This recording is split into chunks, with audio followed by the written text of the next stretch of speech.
Chapter 1. Mr. Jones of the Manor Farm had locked the hen houses for the night, but was too drunk to remember to shut the pop-holes. With the ring of light from his lantern dancing from side to side, he lurched across the yard, kicked off his boots at the back door, drew himself a last glass of beer from the barrel in the scullery, and made his way up to bed, where Mrs. Jones was already snoring. As soon as the light in the bedroom went out, there was a stirring and a fluttering all through the farm buildings. Word had gone round during the day that old Major, the prize middle white boar, had had a strange dream on the previous night and wished to communicate it to the other animals. It had been agreed that they should all meet in the big barn as soon as Mr. Jones was safely out of the way. Old Major, so he was always called, though the name under which he had been exhibited was Willingdon Beauty, was so highly regarded on the farm that everyone was quite ready to lose an hour's sleep in order to hear what he had to say. At one end of the big barn, on a sort of raised platform, Major was already ensconced on his bed of straw, under a lantern which hung from a beam. He was 12 years old and had lately grown rather stout, but he was still a majestic-looking pig, with a wise and benevolent appearance in spite of the fact that his tushes had never been cut. Before long the other animals began to arrive and make themselves comfortable after their different fashions. First came the 3 dogs, Bluebell, Jessie, and Pincher, and then the pigs, who settled down in the straw immediately in front of the platform. The hens perched themselves on the window-sills, the pigeons fluttered up to the rafters, the sheep and cows lay down behind the pigs and began to chew the cud. The 2 cart horses, Boxer and Clover, came in together, walking very slowly and setting down their vast hairy hoofs with great care lest there should be some small animal concealed in the straw. Clover was a stout motherly mare approaching middle life, who had never quite got her figure back after her 4th foal. Boxer was an enormous beast, nearly 18 hands high, and as strong as any 2 ordinary horses put together.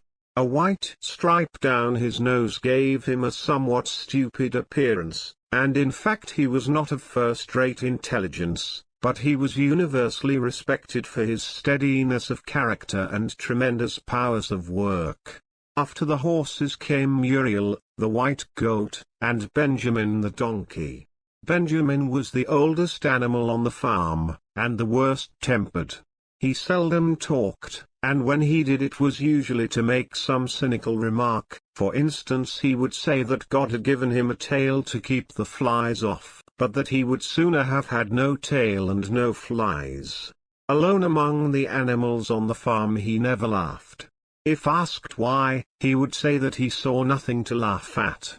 Nevertheless, without openly admitting it, he was devoted to Boxer. The 2 of them usually spent their Sundays together in the small paddock beyond the orchard, grazing side by side and never speaking. The 2 horses had just lain down when a brood of ducklings which had lost their mother filed into the barn, cheeping feebly and wandering from side to side to find some place where they would not be trodden on. Clover made a sort of wall round them with her great foreleg, and the ducklings nestled down inside it and promptly fell asleep.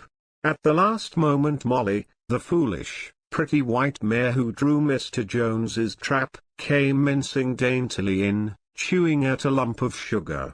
She took a place near the front and began flirting her white mane, hoping to draw attention to the red ribbons it was plaited with.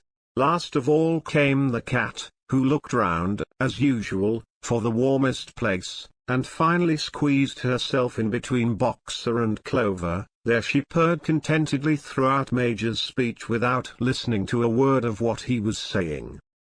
All the animals were now present except Moses, the tame raven, who slept on a perch behind the back door. When Major saw that they had all made themselves comfortable and were waiting attentively, he cleared his throat and began. "Comrades, you have heard already about the strange dream that I had last night. But I will come to the dream later. I have something else to say first. I do not think, comrades, that I shall be with you for many months longer, and before I die I feel it my duty to pass on to you such wisdom as I have acquired.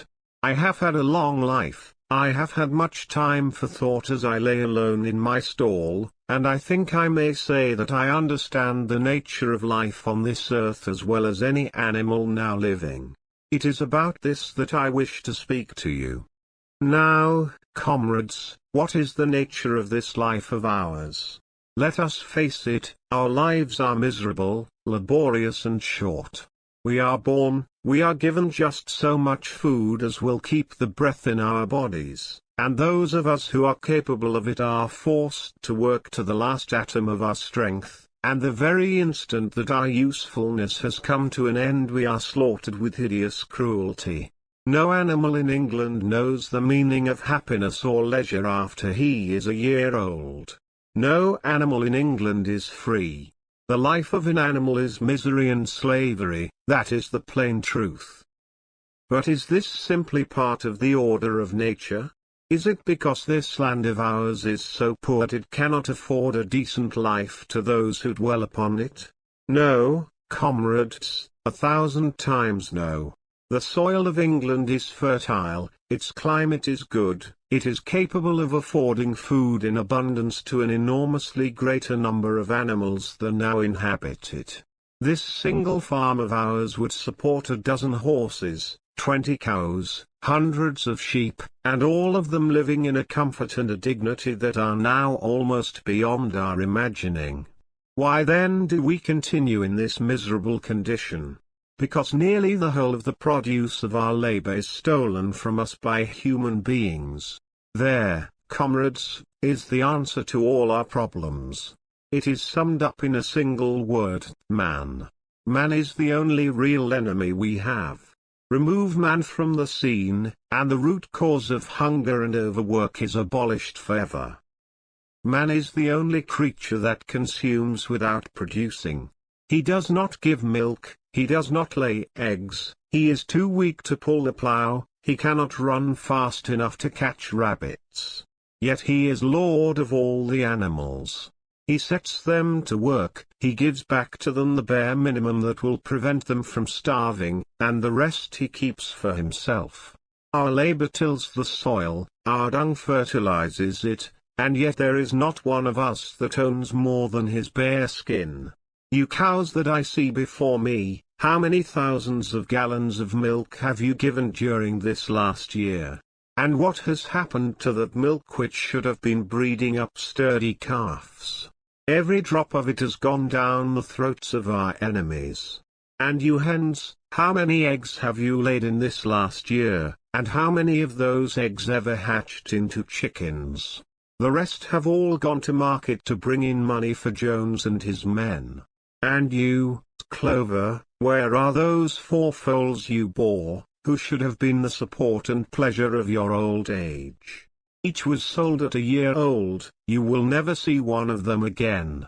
In return for your 4 confinements and all your labor in the fields, what have you ever had except your bare rations and a stall? And even the miserable lives we lead are not allowed to reach their natural span. For myself I do not grumble, for I am one of the lucky ones. I am 12 years old and have had over 400 children. Such is the natural life of a pig. But no animal escapes the cruel knife in the end. You young porkers who are sitting in front of me, every one of you will scream your lives out at the block within a year. To that horror we all must come, cows, pigs, hens, sheep, every one. Even the horses and the dogs have no better fate. You, boxer, the very day that those great muscles of yours lose their power, Jones will sell you to the knacker, who will cut your throat and boil you down for the foxhounds. As for the dogs, when they grow old and toothless, Jones ties a brick round their necks and drowns them in the nearest pond. Is it not crystal clear, then, comrades, that all the evils of this life of ours spring from the tyranny of human beings? Only get rid of man, and the produce of our labor would be our own. Almost overnight we could become rich and free. What then must we do? Why, work night and day, body and soul, for the overthrow of the human race. That is my message to you, comrades. Rebellion. I do not know when that rebellion will come, it might be in a week or in 100 years, but I know, as surely as I see this straw beneath my feet, that sooner or later justice will be done. Fix your eyes on that, comrades, throughout the short remainder of your lives. And above all, pass on this message of mine to those who come after you, so that future generations shall carry on the struggle until it is victorious. And remember, comrades, your resolution must never falter. No argument must lead you astray. Never listen when they tell you that man and the animals have a common interest, that the prosperity of the one is the prosperity of the others. It is all lies. Man serves the interests of no creature except himself. And among us animals let there be perfect unity, perfect comradeship in the struggle. All men are enemies. All animals are comrades. At this moment there was a tremendous uproar. While Major was speaking, 4 large rats had crept out of their holes and were sitting on their hindquarters, listening to him. The dogs had suddenly caught sight of them, and it was only by a swift dash for their holes that the rats saved their lives. Major raised his trotter for silence. "Comrades," he said, "here is a point that must be settled. The wild creatures, such as rats and rabbits, are they our friends or our enemies? Let us put it to the vote. I propose this question to the meeting: are rats comrades?" The vote was taken at once, and it was agreed by an overwhelming majority that rats were comrades. There were only 4 dissentients, the 3 dogs and the cat, who was afterwards discovered to have voted on both sides. Major continued, "I have little more to say. I merely repeat, remember always your duty of enmity towards man and all his ways. Whatever goes upon 2 legs is an enemy. Whatever goes upon 4 legs, or has wings, is a friend. And remember also that in fighting against man, we must not come to resemble him. Even when you have conquered him, do not adopt his vices. No animal must ever live in a house, or sleep in a bed, or wear clothes, or drink alcohol, or smoke tobacco, or touch money, or engage in trade. All the habits of man are evil. And above all, no animal must ever tyrannize over his own kind. Weak or strong, clever or simple, we are all brothers. No animal must ever kill any other animal. All animals are equal. And now, comrades, I will tell you about my dream of last night. I cannot describe the dream to you. It was a dream of the earth as it will be when man has vanished. But it reminded me of something that I had long forgotten. Many years ago, when I was a little pig, my mother and the other sows used to sing an old song of which they knew only the tune and the first 3 words. I had known that tune in my infancy, but it had long since passed out of my mind. Last night, however, it came back to me in my dream. And what is more, the words of the song also came back, words, I am certain, which were sung by the animals of long ago and have been lost to memory for generations. I will sing you that song now, comrades.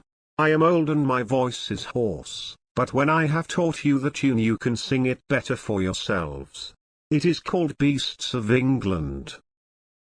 Old Major cleared his throat and began to sing. As he had said, his voice was hoarse, but he sang well enough, and it was a stirring tune, something between Clementine and Lark you Curature. The words ran: Beasts of England, beasts of Ireland, beasts of every land and clime, hearken to my joyful tidings of the golden future time. Soon or late the day is coming, tyrant man shall be o'erthrown, and the fruitful fields of England shall be trod by beasts alone. Rings shall vanish from our noses, and the harness from our back, bit and spur shall rust forever, cruel whips no more shall crack. Riches more than mind can picture, wheat and barley, oats and hay, clover, beans and mangel wurzels shall be ours upon that day.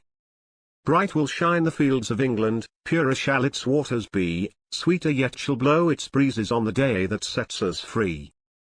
For that day we all must labour, though we die before it break.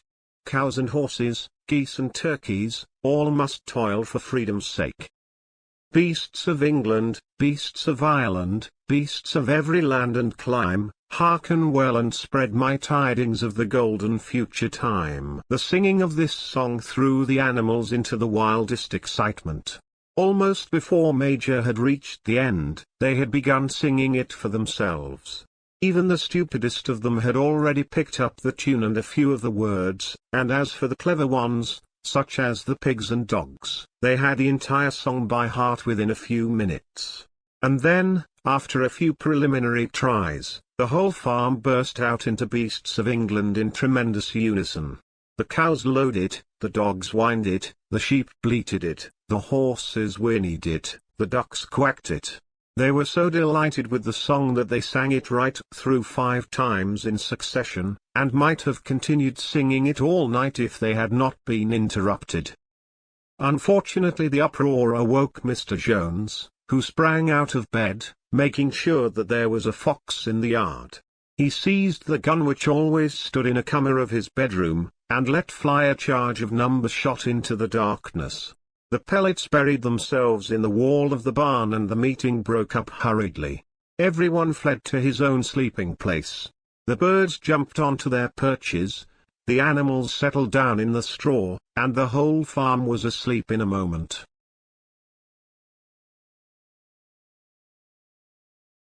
Chapter 2. 3 nights later old Major died peacefully in his sleep. His body was buried at the foot of the orchard. This was early in March. During the next 3 months there was much secret activity. Major's speech had given to the more intelligent animals on the farm a completely new outlook on life. They did not know when the rebellion predicted by Major would take place. They had no reason for thinking that it would be within their own lifetime, but they saw clearly that it was their duty to prepare for it. The work of teaching and organizing the others fell naturally upon the pigs, who were generally recognized as being the cleverest of the animals. Preeminent among the pigs were 2 young boars named Snowball and Napoleon, whom Mr. Jones was breeding up for sale. Napoleon was a large, rather fierce-looking Berkshire boar, the only Berkshire on the farm, not much of a talker but with a reputation for getting his own way. Snowball was a more vivacious pig than Napoleon, quicker in speech and more inventive, but was not considered to have the same depth of character. All the other male pigs on the farm were porkers. The best known among them was a small fat pig named Squealer, with very round cheeks, twinkling eyes, nimble movements and a shrill voice. He was a brilliant talker, and when he was arguing some difficult point he had a way of skipping from side to side and whisking his tail which was somehow very persuasive. The others said of Squealer that he could turn black into white. These 3 had elaborated old Major's teachings into a complete system of thought, to which they gave the name of animalism. Several nights a week, after Mr. Jones was asleep, they held secret meetings in the barn and expounded the principles of animalism to the others. At the beginning they met with much stupidity and apathy. Some of the animals talked of the duty of loyalty to Mr. Jones, whom they referred to as Master, or made elementary remarks such as Mr. Jones feeds us. If he were gone we should starve to death. Others asked such questions as why should we care what happens after we are dead? Or if this rebellion is to happen anyway, what difference does it make whether we work for it or not? And the pigs had great difficulty in making them see that this was contrary to the spirit of animalism. The stupidest questions of all were asked by Molly, the white mare. The very first question she asked Snowball was, "Will there still be sugar after the rebellion?" "No," said Snowball firmly. "We have no means of making sugar on this farm. Besides, you do not need sugar. You will have all the oats and hay you want. "And shall I still be allowed to wear ribbons in my mane?" asked Molly. "Comrade," said Snowball, "those ribbons that you are so devoted to are the badge of slavery. Can you not understand that liberty is worth more than ribbons?" Molly agreed, but she did not sound very convinced. The pigs had an even harder struggle to counteract the lies put about by Moses, the tame raven. Moses, who was Mr. Jones's especial pet, was a spy and a tale-bearer, but he was also a clever talker. He claimed to know of the existence of a mysterious country called Sugar Candy Mountain, to which all animals went when they died. It was situated somewhere up in the sky, a little distance beyond the clouds, Moses said. In Sugar Candy Mountain it was Sunday 7 days a week, clover was in season all the year round, and lump sugar and linseed cake grew on the hedges. The animals hated Moses because he told tales and did no work, but some of them believed in Sugar Candy Mountain, and the pigs had to argue very hard to persuade them that there was no such place. Their most faithful disciples were the 2 cart horses, Boxer and Clover. These two had great difficulty in thinking anything out for themselves, but having once accepted the pigs as their teachers, they absorbed everything that they were told, and passed it on to the other animals by simple arguments. They were unfailing in their attendance at the secret meetings in the barn, and led the singing of Beasts of England with which the meetings always ended. Now, as it turned out, the rebellion was achieved much earlier and more easily than anyone had expected.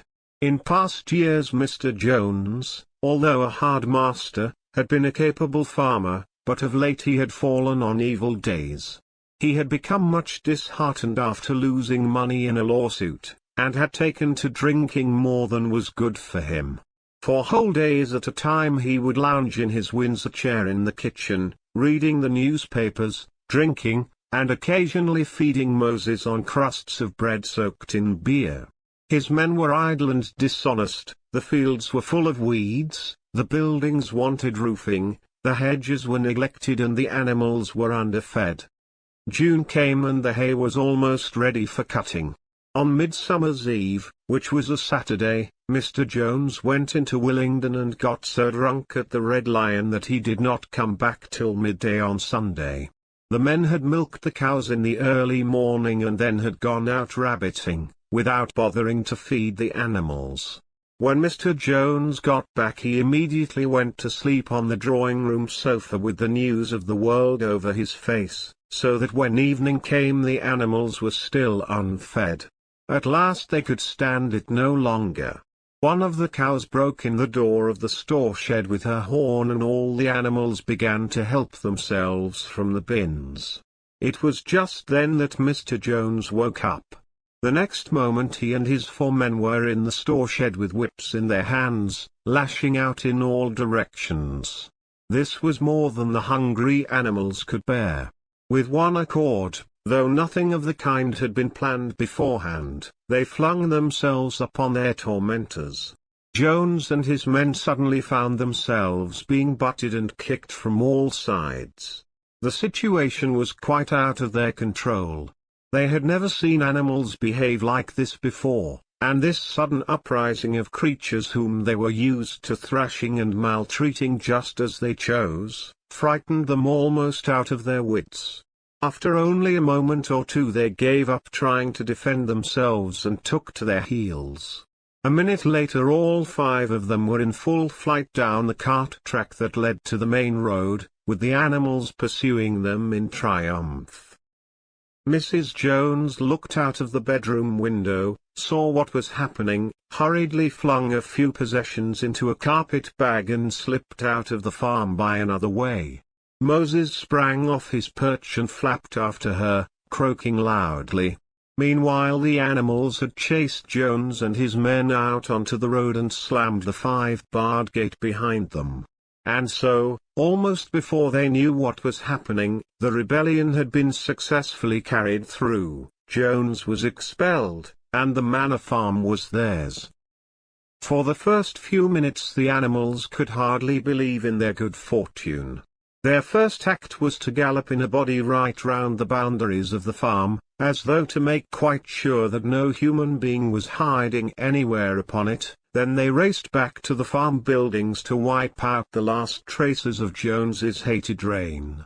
The harness room at the end of the stables was broken open, the bits, the nose rings, the dog chains, the cruel knives with which Mr. Jones had been used to castrate the pigs and lambs, were all flung down the well.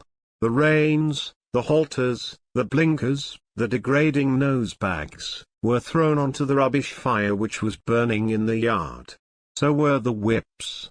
All the animals capered with joy when they saw the whips going up in flames.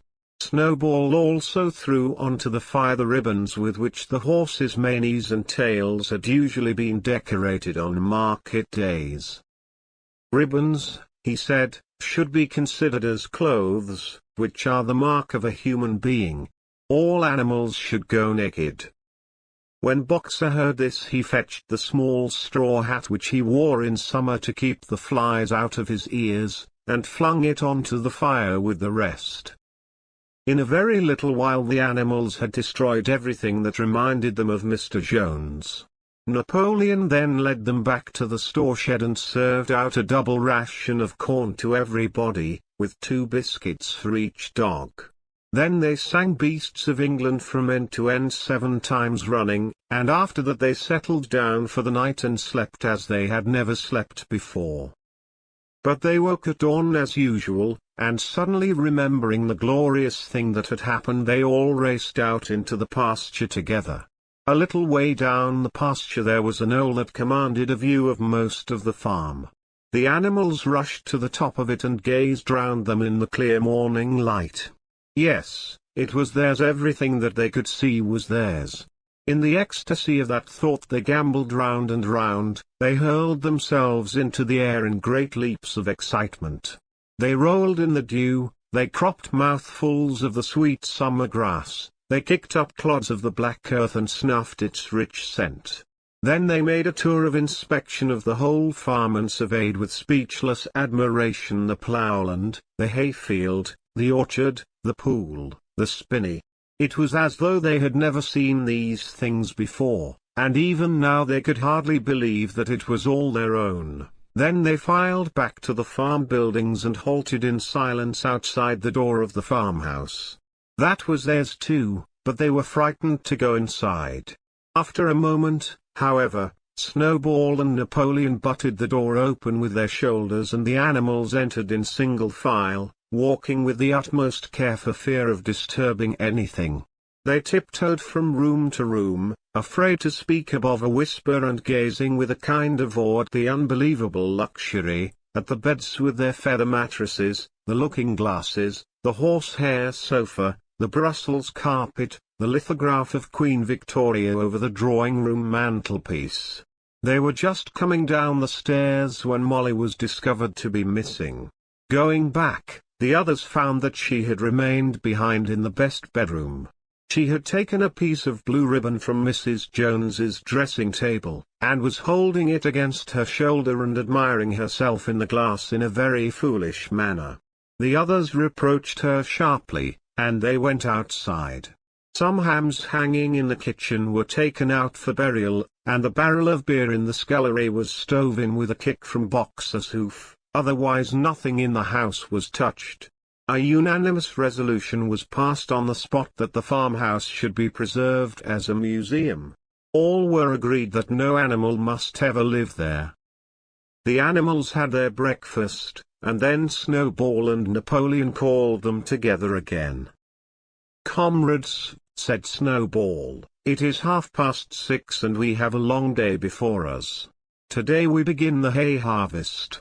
But there is another matter that must be attended to first." The pigs now revealed that during the past 3 months they had taught themselves to read and write from an old spelling book which had belonged to Mr. Jones's children and which had been thrown on the rubbish heap. Napoleon sent for pots of black and white paint and led the way down to the 5-barred gate that gave on the main road. Then Snowball, for it was Snowball who was best at writing, took a brush between the two knuckles of his trotter, painted out Manor Farm from the top bar of the gate and in its place painted Animal Farm. This was to be the name of the farm from now onwards. After this they went back to the farm buildings, where Snowball and Napoleon sent for a ladder which they caused to be set against the end wall of the big barn. They explained that by their studies of the past 3 months the pigs had succeeded in reducing the principles of animalism to 7 commandments. These 7 commandments would now be inscribed on the wall. They would form an unalterable law by which all the animals on Animal Farm must live forever after. With some difficulty, for it is not easy for a pig to balance himself on a ladder, Snowball climbed up and set to work, with Squealer a few rungs below him holding the paint pot. The commandments were written on the tarred wall in great white letters that could be read 30 yards away. They ran thus. The 7 Commandments. 1. Whatever goes upon 2 legs is an enemy. 2. Whatever goes upon 4 legs, or has wings, is a friend. 3. No animal shall wear clothes. 4. No animal shall sleep in a bed. 5. No animal shall drink alcohol. 6. No animal shall kill any other animal. 7. All animals are equal.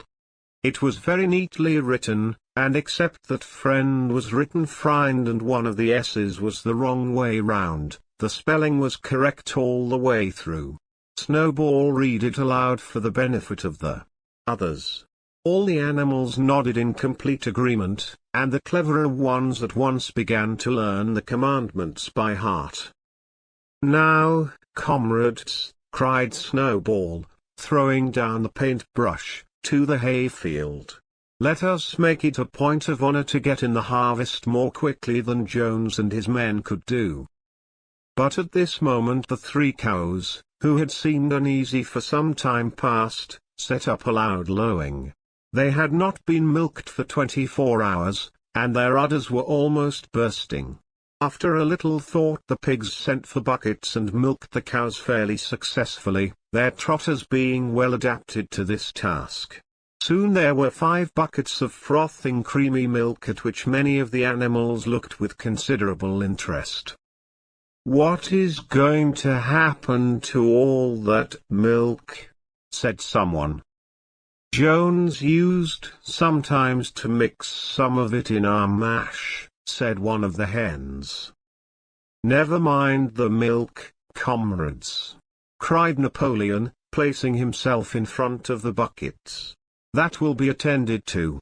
The harvest is more important. Comrade Snowball will lead the way.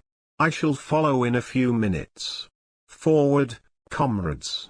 The hay is waiting." So the animals trooped down to the hayfield to begin the harvest, and when they came back in the evening it was noticed that the milk had disappeared. Chapter 3. How they toiled and sweated to get the hay in. But their efforts were rewarded, for the harvest was an even bigger success than they had hoped. Sometimes the work was hard. The implements had been designed for human beings and not for animals, and it was a great drawback that no animal was able to use any tool that involved standing on his hind legs. But the pigs were so clever that they could think of a way round every difficulty. As for the horses, they knew every inch of the field, and in fact understood the business of mowing and raking far better than Jones and his men had ever done.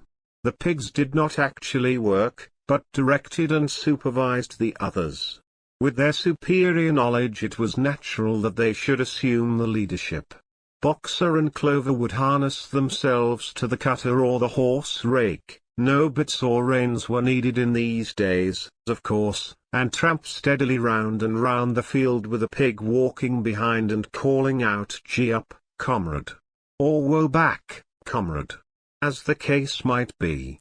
And every animal down to the humblest worked at turning the hay and gathering it. Even the ducks and hens toiled to and fro all day in the sun, carrying tiny wisps of hay in their beaks. In the end they finished the harvest in 2 days less time than it had usually taken Jones and his men.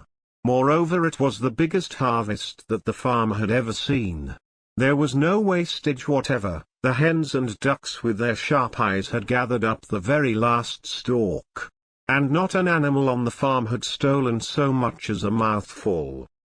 All through that summer the work of the farm went like clockwork. The animals were happy as they had never conceived it possible to be. Every mouthful of food was an acute positive pleasure, now that it was truly their own food, produced by themselves and for themselves, not doled out to them by a grudging master. With the worthless parasitical human beings gone, there was more for everyone to eat. There was more leisure too, inexperienced though the animals were. They met with many difficulties. For instance, later in the year, when they harvested the corn, they had to tread it out in the ancient style and blow away the chaff with their breath, since the farm possessed no threshing machine, but the pigs with their cleverness and Boxer with his tremendous muscles always pulled them through. Boxer was the admiration of everybody. He had been a hard worker even in Jones's time, but now he seemed more like 3 horses than one. There were days when the entire work of the farm seemed to rest upon his mighty shoulders. From morning to night he was pushing and pulling, always at the spot where the work was hardest. He had made an arrangement with one of the cockerels to call him in the mornings half an hour earlier than anyone else, and would put in some volunteer labor at whatever seemed to be most needed, before the regular day's work began. His answer to every problem, every setback, was "I will work harder," which he had adopted as his personal motto. But everyone worked according to his capacity. The hens and ducks, for instance, saved 5 bushels of corn at the harvest by gathering up the stray grains. Nobody stole, nobody grumbled over his rations. The quarreling and biting and jealousy which had been normal features of life in the old days had almost disappeared. Nobody shirked, or almost nobody. Molly, it was true, was not good at getting up in the mornings, and had a way of leaving work early on the ground that there was a stone in her hoof. And the behavior of the cat was somewhat peculiar. It was soon noticed that when there was work to be done the cat could never be found. She would vanish for hours on end, and then reappear at meal times, or in the evening after work was over, as though nothing had happened. But she always made such excellent excuses, and purred so affectionately, that it was impossible not to believe in her good intentions. Old Benjamin, the donkey, seemed quite unchanged since the rebellion. He did his work in the same slow obstinate way as he had done it in Jones's time, never shirking and never volunteering for extra work either. About the rebellion and its results he would express no opinion. When asked whether he was not happier now that Jones was gone, he would say only donkeys live a long time. None of you has ever seen a dead donkey, and the others had to be content with this cryptic answer. On Sundays there was no work. Breakfast was an hour later than usual, and after breakfast there was a ceremony which was observed every week without fail. First came the hoisting of the flag. Snowball had found in the harness room an old green tablecloth of Mrs. Jones's and had painted on it a hoof and a horn in white. This was run up the flagstaff in the farmhouse garden every Sunday morning. The flag was green, Snowball explained, to represent the green fields of England, while the hoof and horn signified the future republic of the animals which would arise when the human race had been finally overthrown. After the hoisting of the flag all the animals trooped into the big barn for a general assembly which was known as the meeting. Here the work of the coming week was planned out and resolutions were put forward and debated. It was always the pigs who put forward the resolutions. The other animals understood how to vote, but could never think of any resolutions of their own. Snowball and Napoleon were by far the most active in the debates. But it was noticed that these two were never in agreement. Whatever suggestion either of them made, the other could be counted on to oppose it. Even when it was resolved, a thing no one could object to in itself, to set aside the small paddock behind the orchard as a home of rest for animals who were past work, there was a stormy debate over the correct retiring age for each class of animal.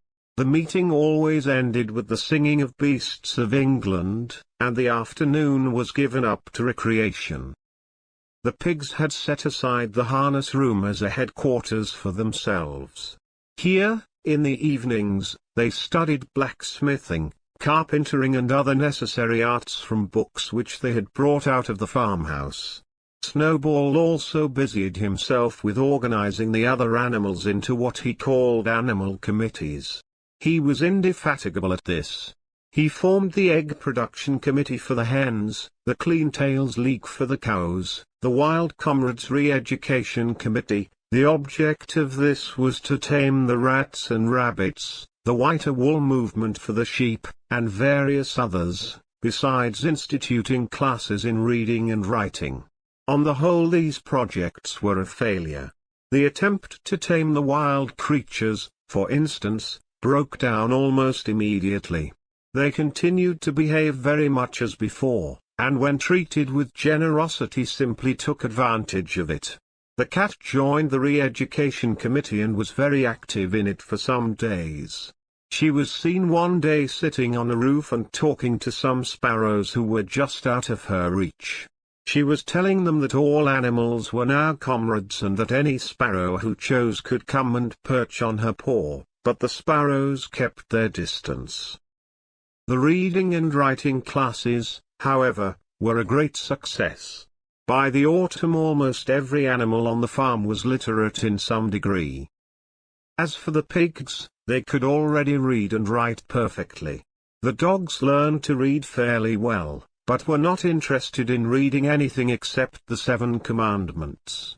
Muriel, the goat, could read somewhat better than the dogs, and sometimes used to read to the others in the evenings from scraps of newspaper which she found on the rubbish heap. Benjamin could read as well as any pig, but never exercised his faculty. So far as he knew, he said, there was nothing worth reading. Clover learned the whole alphabet, but could not put words together. Boxer could not get beyond the letter D. He would trace out A, B, C, D in the dust with his great hoof, and then would stand staring at the letters with his ears back, sometimes shaking his forelock, trying with all his might to remember what came next and never succeeding. On several occasions, indeed, he did learn E, F, G, H, but by the time he knew them it was always discovered that he had forgotten A, B, C and D. Finally he decided to be content with the first 4 letters, and used to write them out once or twice every day to refresh his memory. Molly refused to learn any but the 5 letters which spelt her own name. She would form these very neatly out of pieces of twig, and would then decorate them with a flower or two and walk round them admiring them. None of the other animals on the farm could get further than the letter A. It was also found that the stupider animals such as the sheep, hens and ducks, were unable to learn the 7 Commandments by heart.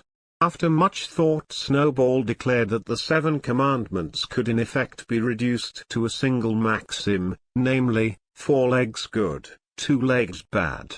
This, he said, contained the essential principle of animalism.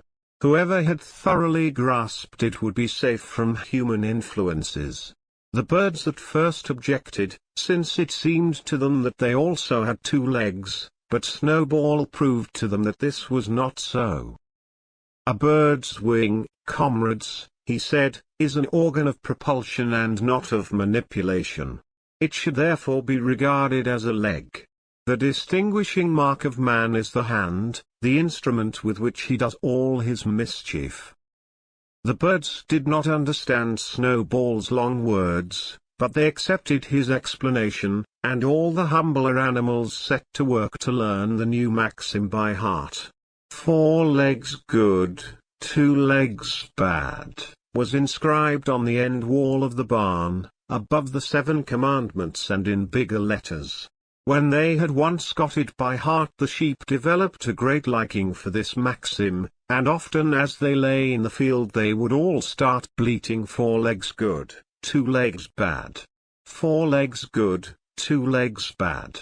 And keep it up for hours on end, never growing tired of it. Napoleon took no interest in Snowball's committees. He said that the education of the young was more important than anything that could be done for those who were already grown up. It happened that Jessie and Bluebill had both whelped soon after the hay harvest, giving birth between them to 9 sturdy puppies. As soon as they were weaned, Napoleon took them away from their mothers, saying that he would make himself responsible for their education. He took them up into a loft which could only be reached by a ladder from the harness room, and there kept them in such seclusion that the rest of the farm soon forgot their existence. The mystery of where the milk went to was soon cleared up. It was mixed every day into the pig's mash. The early apples were now ripening, and the grass of the orchard was littered with windfalls. The animals had assumed as a matter of course that these would be shared out equally. One day, however, the order went forth that all the windfalls were to be collected and brought to the harness room for the use of the pigs. At this some of the other animals murmured, but it was no use. All the pigs were in full agreement on this point, even Snowball and Napoleon. Squealer was sent to make the necessary explanations to the others. "Comrades," he cried, "you do not imagine, I hope, that we pigs are doing this in a spirit of selfishness and privilege? Many of us actually dislike milk and apples. I dislike them myself. Our sole object in taking these things is to preserve our health. Milk and apples, this has been proved by science, comrades, contain substances absolutely necessary to the well-being of a pig. We pigs are brain workers. The whole management and organization of this farm depend on us. Day and night we are watching over your welfare. It is for your sake that we drink that milk and eat those apples. Do you know what would happen if we pigs failed in our duty? Jones would come back. Yes, Jones would come back. Surely, comrades," cried Squealer almost pleadingly, skipping from side to side and whisking his tail, "surely there is no one among you who wants to see Jones come back." Now if there was one thing that the animals were completely certain of, it was that they did not want Jones back. When it was put to them in this light, they had no more to say. The importance of keeping the pigs in good health was all too obvious. So it was agreed without further argument that the milk and the windfall apples, and also the main crop of apples when they ripened, should be reserved for the pigs alone.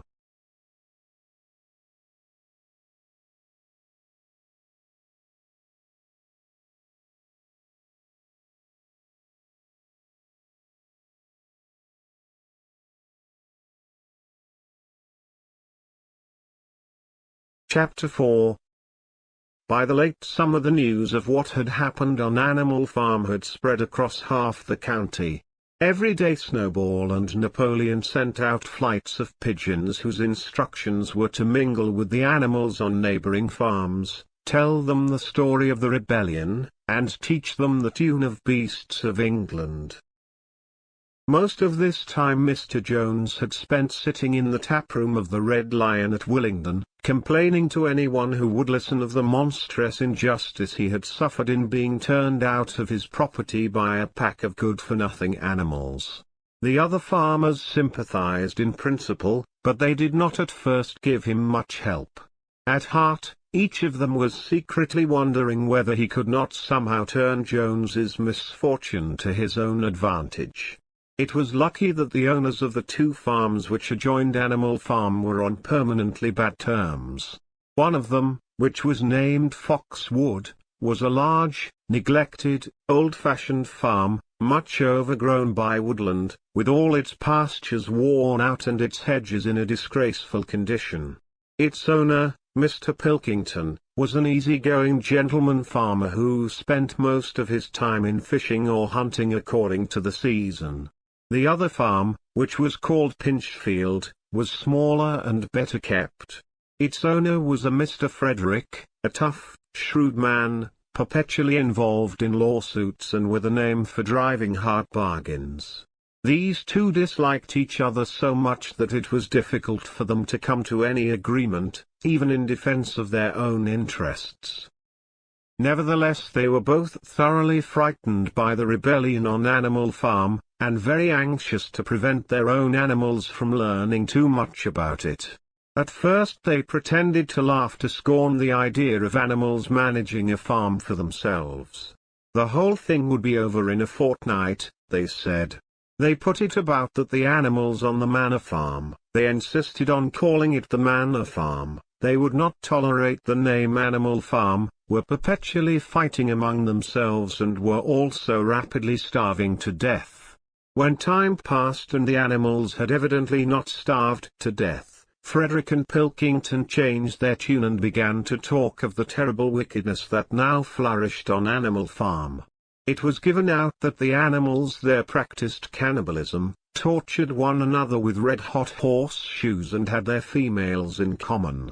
This was what came of rebelling against the laws of nature, Frederick and Pilkington said. However, these stories were never fully believed. Rumors of a wonderful farm, where the human beings had been turned out and the animals managed their own affairs, continued to circulate in vague and distorted forms, and throughout that year a wave of rebelliousness ran through the countryside. Bulls which had always been tractable suddenly turned savage, sheep broke down hedges and devoured the clover, cows kicked the pail over, hunters refused their fences and shot their riders onto the other side. Above all, the tune and even the words of Beasts of England were known everywhere. It had spread with astonishing speed. The human beings could not contain their rage when they heard this song, though they pretended to think it merely ridiculous. They could not understand, they said, how even animals could bring themselves to sing such contemptible rubbish. Any animal caught singing it was given a flogging on the spot. And yet the song was irrepressible. The blackbirds whistled it in the hedges, the pigeons cooed it in the elms, it got into the din of the smithies and the tune of the church bells. And when the human beings listened to it they secretly trembled, hearing in it a prophecy of their future doom. Early in October, when the corn was cut and stacked and some of it was already threshed, a flight of pigeons came whirling through the air and alighted in the yard of Animal Farm in the wildest excitement. Jones and all his men, with half a dozen others from Foxwood and Pinchfield, had entered the 5-barred gate and were coming up the cart track that led to the farm. They were all carrying sticks, except Jones, who was marching ahead with a gun in his hands. Obviously they were going to attempt the recapture of the farm. This had long been expected, and all preparations had been made. Snowball, who had studied an old book of Julius Caesar's campaigns which he had found in the farmhouse, was in charge of the defensive operations. He gave his orders quickly, and in a couple of minutes every animal was at his post. As the human beings approached the farm buildings, Snowball launched his first attack. All the pigeons, to the number of 35, flew to and fro over the men's heads and dropped their dung on them from mid-air, and while the men were dealing with this, the geese, who had been hiding behind the hedge, rushed out and pecked viciously at the calves of their legs. However, this was only a light skirmishing maneuver, intended to create a little disorder, and the men easily drove the geese off with their sticks. Snowball now launched his second line of attack. Muriel, Benjamin, and all the sheep, with Snowball at the head of them, rushed forward and prodded and butted the men from every side, while Benjamin turned round and lashed at them with his small hoofs.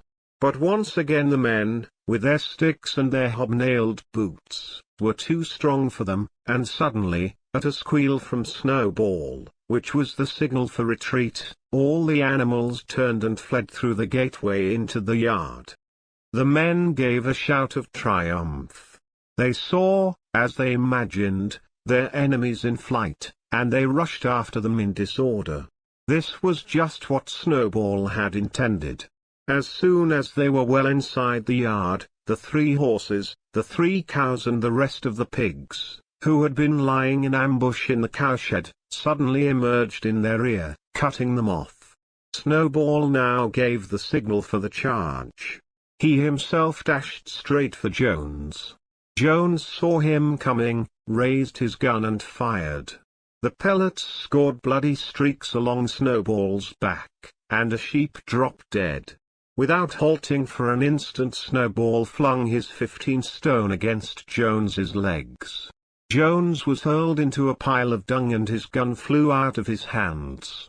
But the most terrifying spectacle of all was Boxer, rearing up on his hind legs and striking out with his great iron-shod hoofs like a stallion. His very first blow took a stable lad from Foxwood on the skull and stretched him lifeless in the mud. At the sight, several men dropped their sticks and tried to run. Panic overtook them, and the next moment all the animals together were chasing them round and round the yard. They were gored, kicked, bitten, trampled on. There was not an animal on the farm that did not take vengeance on them after his own fashion. Even the cat suddenly leapt off a roof onto a cowman's shoulders and sank her claws in his neck, at which he yelled horribly. At a moment when the opening was clear, the men were glad enough to rush out of the yard and make a bolt for the main road. And so within 5 minutes of their invasion they were in ignominious retreat by the same way as they had come, with a flock of geese hissing after them and pecking at their calves all the way. All the men were gone except one. Back in the yard, Boxer was pawing with his hoof at the stable lad who lay face down in the mud, trying to turn him over. The boy did not stir. "He is dead," said Boxer sorrowfully. "I had no intention of doing that. I forgot that I was wearing iron shoes. Who will believe that I did not do this on purpose?" "No sentimentality, comrade," cried Snowball, from whose wounds the blood was still dripping. "War is war. The only good human being is a dead one." "I have no wish to take life, not even human life," repeated Boxer, and his eyes were full of tears. "Where is Molly?" exclaimed somebody. Molly in fact was missing. For a moment there was great alarm. It was feared that the men might have harmed her in some way, or even carried her off with them. In the end, however, she was found hiding in her stall with her head buried among the hay in the manger. She had taken to flight as soon as the gun went off. And when the others came back from looking for her, it was to find that the stable lad, who in fact was only stunned, had already recovered and made off. The animals had now reassembled in the wildest excitement, each recounting his own exploits in the battle at the top of his voice. An impromptu celebration of the victory was held immediately. The flag was run up and Beasts of England was sung a number of times, then the sheep who had been killed was given a solemn funeral, a hawthorn bush being planted on her grave. At the graveside Snowball made a little speech, emphasizing the need for all animals to be ready to die for Animal Farm if need be. The animals decided unanimously to create a military decoration, Animal Hero, First Class, which was conferred there and then on Snowball and Boxer. It consisted of a brass medal. They were really some old horse brasses which had been found in the harness room, to be worn on Sundays and holidays. There was also Animal Hero, Second Class, which was conferred posthumously on the dead sheep. There was much discussion as to what the battle should be called. By the end it was named the Battle of the Cowshed, since that was where the ambush had been sprung. Mr. Jones's gun had been found lying in the mud, and it was known that there was a supply of cartridges in the farmhouse. It was decided to set the gun up at the foot of the flagstaff, like a piece of artillery, and to fire it twice a year, once on October the 12th, the anniversary of the Battle of the Cowshed, and once on Midsummer Day, the anniversary of the rebellion.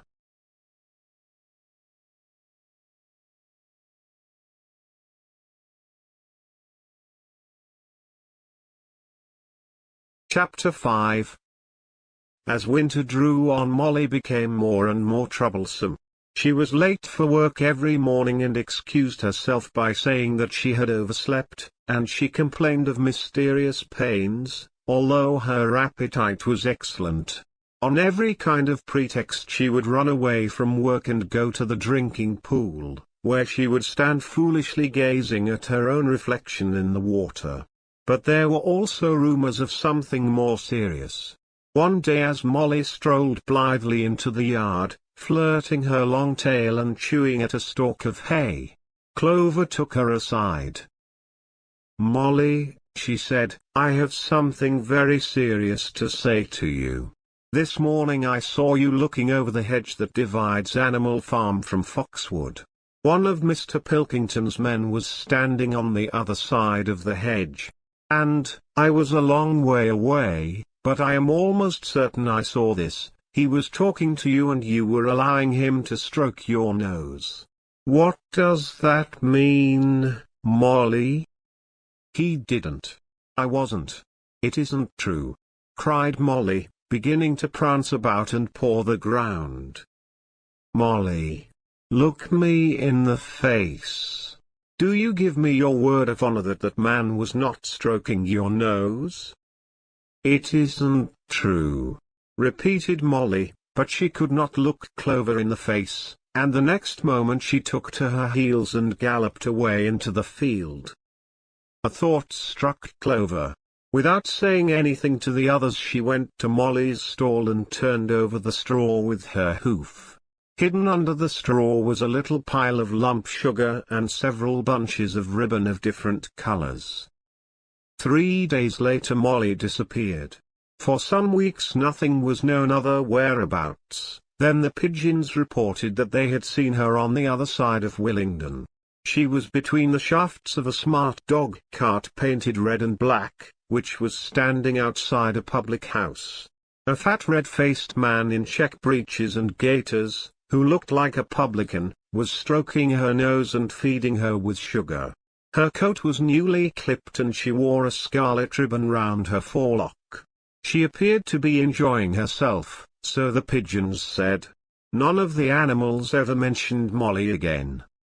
In January there came bitterly hard weather. The earth was like iron, and nothing could be done in the fields. Many meetings were held in the big barn, and the pigs occupied themselves with planning out the work of the coming season. It had come to be accepted that the pigs, who were manifestly cleverer than the other animals, should decide all questions of farm policy, though their decisions had to be ratified by a majority vote. This arrangement would have worked well enough if it had not been for the disputes between Snowball and Napoleon. These two disagreed at every point where disagreement was possible. If one of them suggested sowing a bigger acreage with barley, the other was certain to demand a bigger acreage of oats, and if one of them said that such and such a field was just right for cabbages, the other would declare that it was useless for anything except roots. Each had his own following, and there were some violent debates. At the meetings Snowball often won over the majority by his brilliant speeches, but Napoleon was better at canvassing support for himself in between times. He was especially successful with the sheep. Of late the sheep had taken to bleating 4 legs good, 2 legs bad both in and out of season, and they often interrupted the meeting with this. It was noticed that they were especially liable to break into 4 legs good, 2 legs bad at crucial moments in Snowball's speeches. Snowball had made a close study of some back numbers of the farmer and stock breeder which he had found in the farmhouse, and was full of plans for innovations and improvements. He talked learnedly about field drains, silage and basic slag, and had worked out a complicated scheme for all the animals to drop their dung directly in the fields, at a different spot every day, to save the labor of cartage. Napoleon produced no schemes of his own, but said quietly that snowballs would come to nothing, and seemed to be biding his time. But of all their controversies, none was so bitter as the one that took place over the windmill. In the long pasture, not far from the farm buildings, there was a small knoll which was the highest point on the farm. After surveying the ground, Snowball declared that this was just the place for a windmill, which could be made to operate a dynamo and supply the farm with electrical power. This would light the stalls and warm them in winter, and would also run a circular saw, a chaff cutter, a mangle slicer and an electric milking machine. The animals had never heard of anything of this kind before, for the farm was an old-fashioned one and had only the most primitive machinery, and they listened in astonishment while Snowball conjured up pictures of fantastic machines which would do their work for them while they grazed at their ease in the fields or improved their minds with reading and conversation. Within a few weeks Snowball's plans for the windmill were fully worked out. The mechanical details came mostly from 3 books which had belonged to Mr. Jones: 1000 Useful Things to Do About the House, Every Man His Own Bricklayer, and Electricity for Beginners. Snowball used as his study a shed which had once been used for incubators and had a smooth wooden floor, suitable for drawing on. He was closeted there for hours at a time, with his books held open by a stone, and with a piece of chalk gripped between the knuckles of his trotter. He would move rapidly to and fro, drawing in line after line and uttering little whimpers of excitement. Gradually the plans grew into a complicated mass of cranks and cogwheels, covering more than half the floor, which the other animals found completely unintelligible but very impressive. All of them came to look at Snowball's drawings at least once a day. Even the hens and ducks came, and were at pains not to tread on the chalk marks. Only Napoleon held aloof. He had declared himself against the windmill from the start. One day, however, he arrived unexpectedly to examine the plans. He walked heavily round the shed, looked closely at every detail of the plans and snuffed at them once or twice, then stood for a little while contemplating them out of the corner of his eye. Then suddenly he lifted his leg, urinated over the plans and walked out without uttering a word. The whole farm was deeply divided on the subject of the windmill. Snowball did not deny that to build it would be a difficult business. Stone would have to be quarried and built up into walls, then the sails would have to be made, and after that there would be need for dynamos and cables. How these were to be procured Snowball did not say, but he maintained that it could all be done in a year. And thereafter, he declared, so much labor would be saved that the animals would only need to work 3 days a week. Napoleon, on the other hand, argued that the great need of the moment was to increase food production, and that if they wasted time on the windmill they would all starve to death. The animals formed themselves into 2 factions under the slogans, "Vote for Snowball and the 3-day week," and "Vote for Napoleon and the full manger." Benjamin was the only animal who did not side with either faction. He refused to believe either that food would become more plentiful or that the windmill would save work. Windmill or no windmill, he said, life would go on as it had always gone on, that is, badly. Apart from the disputes over the windmill, there was the question of the defense of the farm. It was fully realized that though the human beings had been defeated in the Battle of the Cowshed, they might make another and more determined attempt to recapture the farm and reinstate Mr. Jones. They had all the more reason for doing so because the news of their defeat had spread across the countryside and made the animals on the neighboring farms more restive than ever. As usual, Snowball and Napoleon were in disagreement. According to Napoleon, what the animals must do was to procure firearms and train themselves in the use of them. According to Snowball, they must send out more and more pigeons and stir up rebellion among the animals on the other farms. The one argued that if they could not defend themselves they were bound to be conquered, the other argued that if rebellions happened everywhere they would have no need to defend themselves. The animals listened first to Napoleon, then to Snowball, and could not make up their minds which was right. Indeed, they always found themselves in agreement with the one who was speaking at the moment. At last the day came when Snowball's plans were completed. At the meeting on the following Sunday the question of whether or not to begin work on the windmill was to be put to the vote. When the animals had assembled in the big barn, Snowball stood up and, though occasionally interrupted by bleating from the sheep, set forth his reasons for advocating the building of the windmill. Then Napoleon stood up to reply. He said very quietly that the windmill was nonsense and that he advised nobody to vote for it, and promptly sat down again. He had spoken for barely 30 seconds, and seemed almost indifferent as to the effect he produced. At this Snowball sprang to his feet, and shouting down the sheep, who had begun bleating again, broke into a passionate appeal in favor of the windmill. Until now the animals had been about equally divided in their sympathies, but in a moment Snowball's eloquence had carried them away. In glowing sentences he painted a picture of Animal Farm as it might be when sordid labor was lifted from the animals' backs. His imagination had now run far beyond chaff cutters and turnip slicers. Electricity, he said, could operate threshing machines, plows, harrows, rollers and reapers and binders, besides supplying every stall with its own electric light, hot and cold water and an electric heater. By the time he had finished speaking there was no doubt as to which way the vote would go.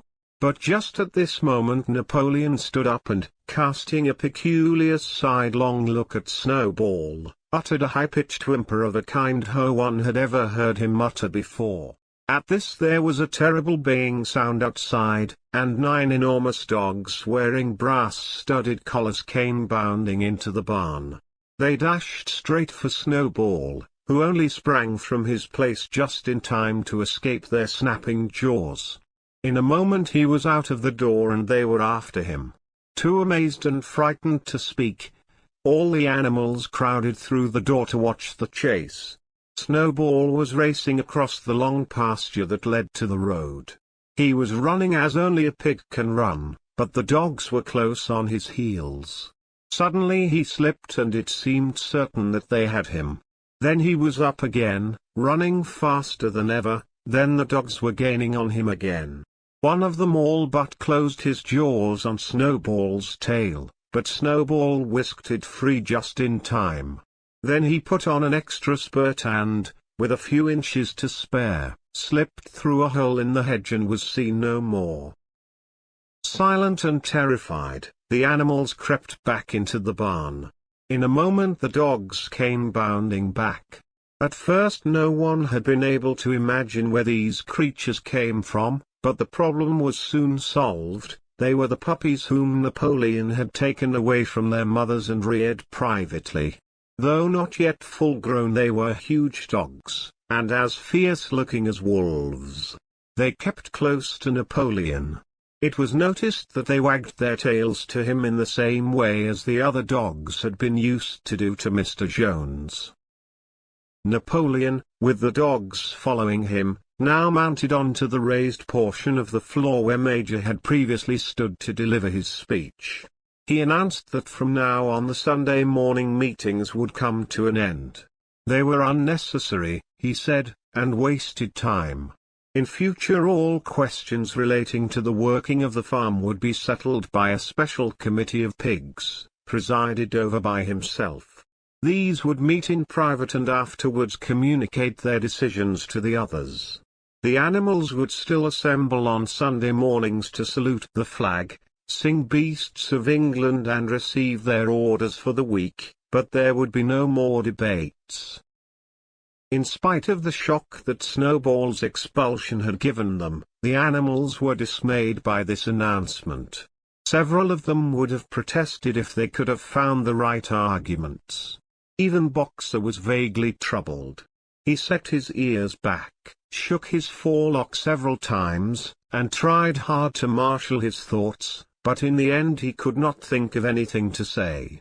Some of the pigs themselves, however, were more articulate. 4 young porkers in the front row uttered shrill squeals of disapproval, and all 4 of them sprang to their feet and began speaking at once. But suddenly the dogs sitting round Napoleon let out deep, menacing growls, and the pigs fell silent and sat down again. Then the sheep broke out into a tremendous bleating of 4 legs good, 2 legs bad, which went on for nearly a quarter of an hour and put an end to any chance of discussion. Afterwards Squealer was sent round the farm to explain the new arrangement to the others. "Comrades," he said, "I trust that every animal here appreciates the sacrifice that Comrade Napoleon has made in taking this extra labor upon himself. Do not imagine, comrades, that leadership is a pleasure. On the contrary, it is a deep and heavy responsibility. No one believes more firmly than Comrade Napoleon that all animals are equal. He would be only too happy to let you make your decisions for yourselves. But sometimes you might make the wrong decisions, comrades, and then where should we be? Suppose you had decided to follow Snowball, with his moonshine of windmills, Snowball, who, as we now know, was no better than a criminal. He fought bravely at the Battle of the Cowshed, said somebody. Bravery is not enough, said Squealer. Loyalty and obedience are more important. And as to the Battle of the Cowshed, I believe the time will come when we shall find that Snowball's part in it was much exaggerated. Discipline, comrades, iron discipline. That is the watchword for today. One false step, and our enemies would be upon us. Surely, comrades, you do not want Jones back? Once again this argument was unanswerable. Certainly the animals did not want Jones back. If the holding of debates on Sunday mornings was liable to bring him back, then the debates must stop. Boxer, who had now had time to think things over, voiced the general feeling by saying, "If Comrade Napoleon says it, it must be right." And from then on he adopted the maxim, "Napoleon is always right," in addition to his private motto of "I will work harder." By this time the weather had broken and the spring ploughing had begun. The shed where Snowball had drawn his plans of the windmill had been shut up and it was assumed that the plans had been rubbed off the floor. Every Sunday morning at 10 o'clock the animals assembled in the big barn to receive their orders for the week. The skull of old Major, now clean of flesh, had been disinterred from the orchard and set up on a stump at the foot of the flagstaff, beside the gun. After the hoisting of the flag the animals were required to file past the skull in a reverent manner before entering the barn. Nowadays they did not sit all together as they had done in the past. Napoleon, with Squealer and another pig named Minimus, who had a remarkable gift for composing songs and poems, sat on the front of the raised platform, with the 9 young dogs forming a semicircle round them, and the other pigs sitting behind. The rest of the animals sat facing them in the main body of the barn. Napoleon read out the orders for the week in a gruff soldierly style, and after a single singing of Beasts of England all the animals dispersed. On the 3rd Sunday after Snowball's expulsion, the animals were somewhat surprised to hear Napoleon announce that the windmill was to be built after all. He did not give any reason for having changed his mind, but merely warned the animals that this extra task would mean very hard work. It might even be necessary to reduce their rations. The plans, however, had all been prepared, down to the last detail.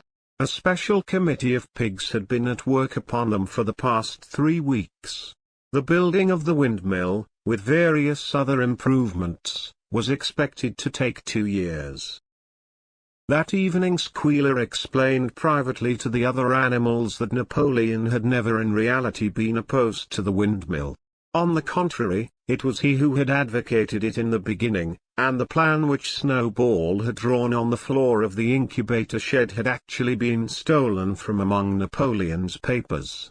The windmill was, in fact, Napoleon's own creation. Why, then, asked somebody, had he spoken so strongly against it? Here Squealer looked very sly. That, he said, was Comrade Napoleon's cunning. He had seemed to oppose the windmill, simply as a maneuver to get rid of Snowball, who was a dangerous character and a bad influence. Now that Snowball was out of the way, the plan could go forward without his interference. This, said Squealer, was something called tactics. He repeated a number of times, tactics, comrades, tactics, skipping round and whisking his tail with a merry laugh.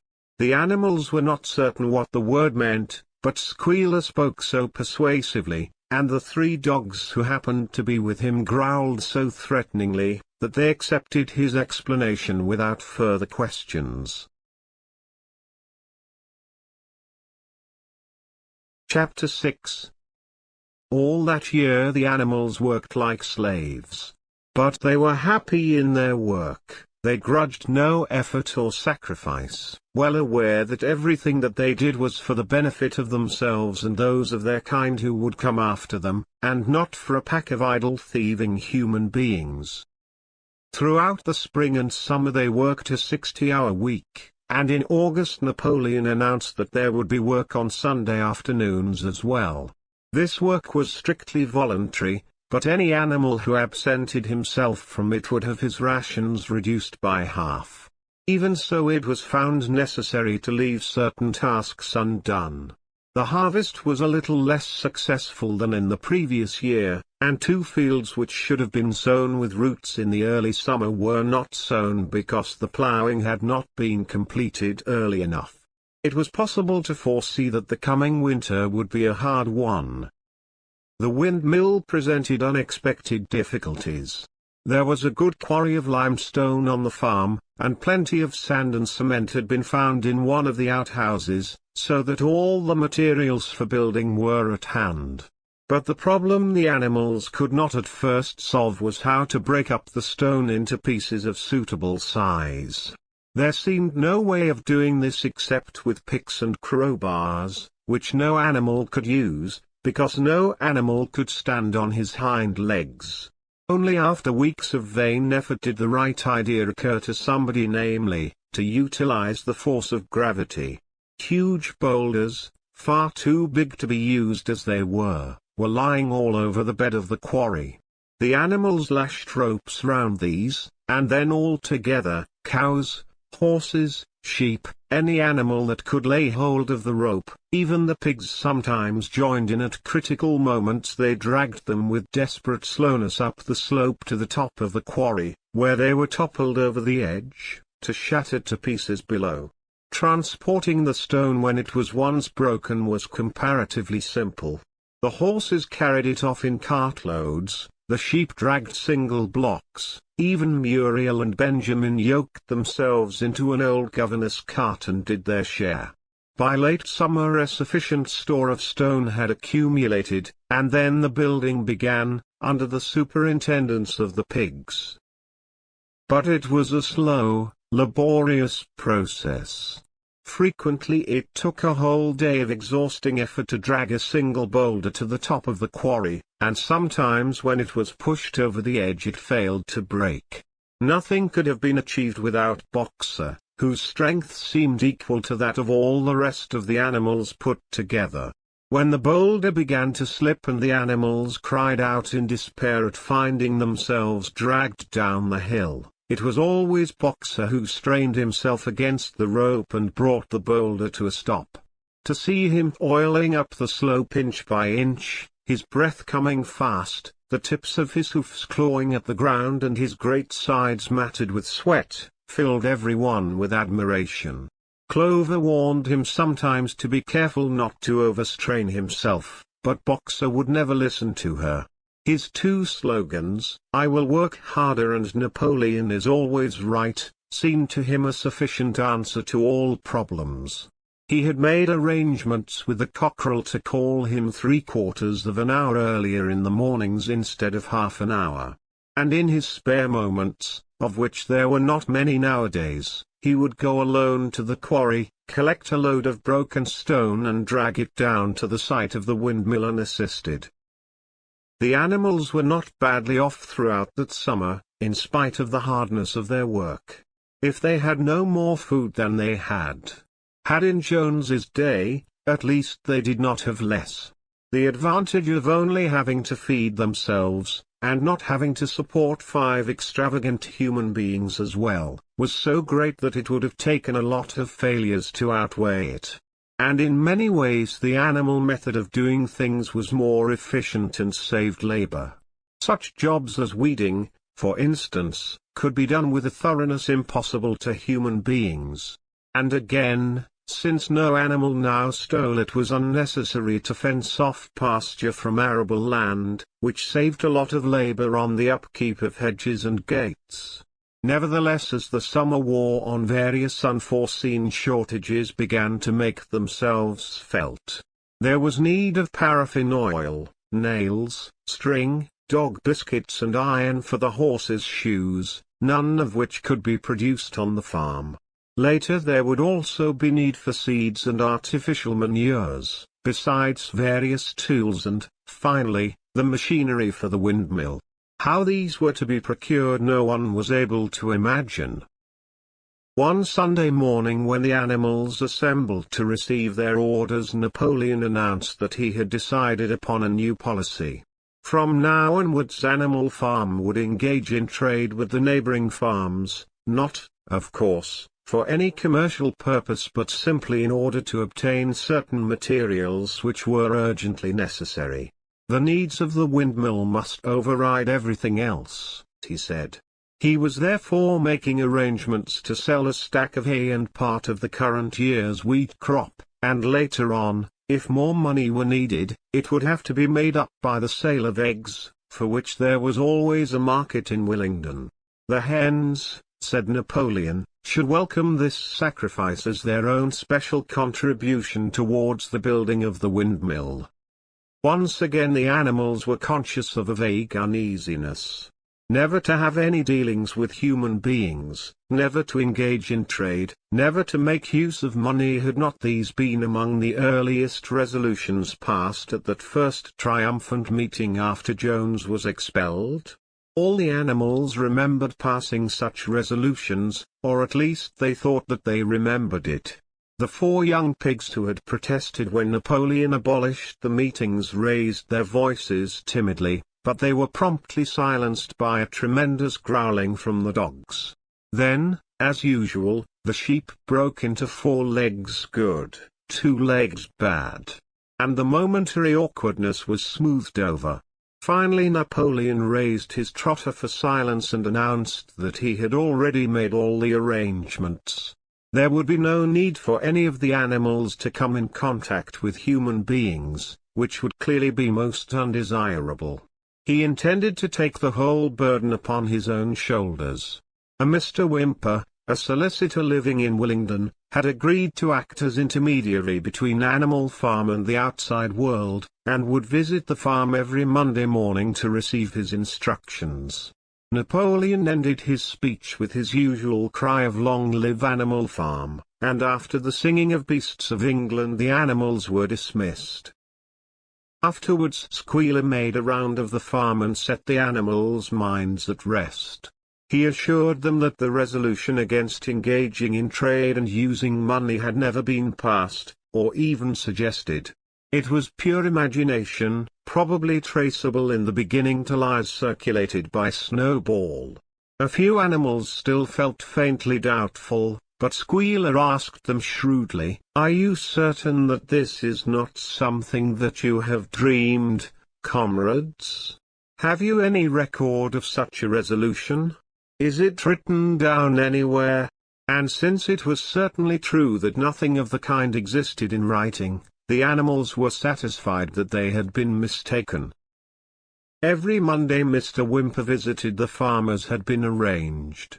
He was a sly-looking little man with side whiskers, a solicitor in a very small way of business, but sharp enough to have realized earlier than anyone else that Animal Farm would need a broker and that the commissions would be worth having. The animals watched his coming and going with a kind of dread, and avoided him as much as possible. Nevertheless, the sight of Napoleon, on all fours, delivering orders to Whymper, who stood on two legs, roused their pride and partly reconciled them to the new arrangement. Their relations with the human race were now not quite the same as they had been before.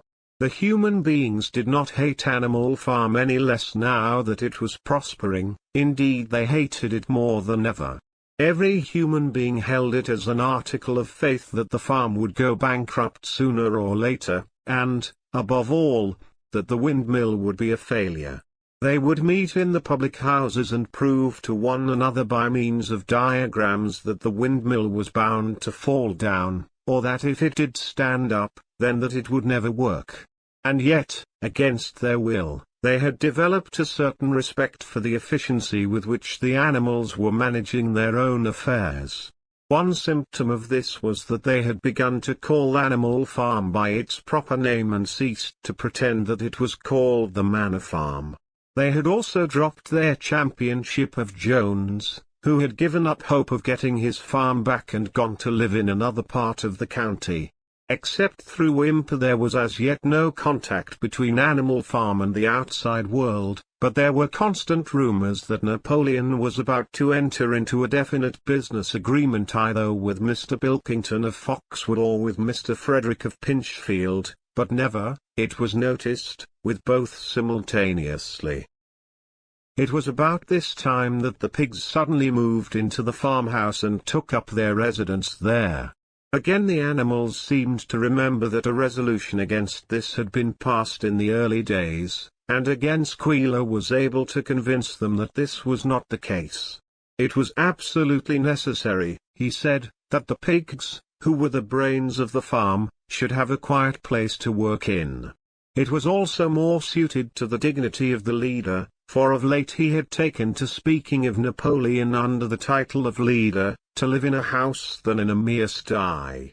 Nevertheless some of the animals were disturbed when they heard that the pigs not only took their meals in the kitchen and used the drawing room as a recreation room, but also slept in the beds.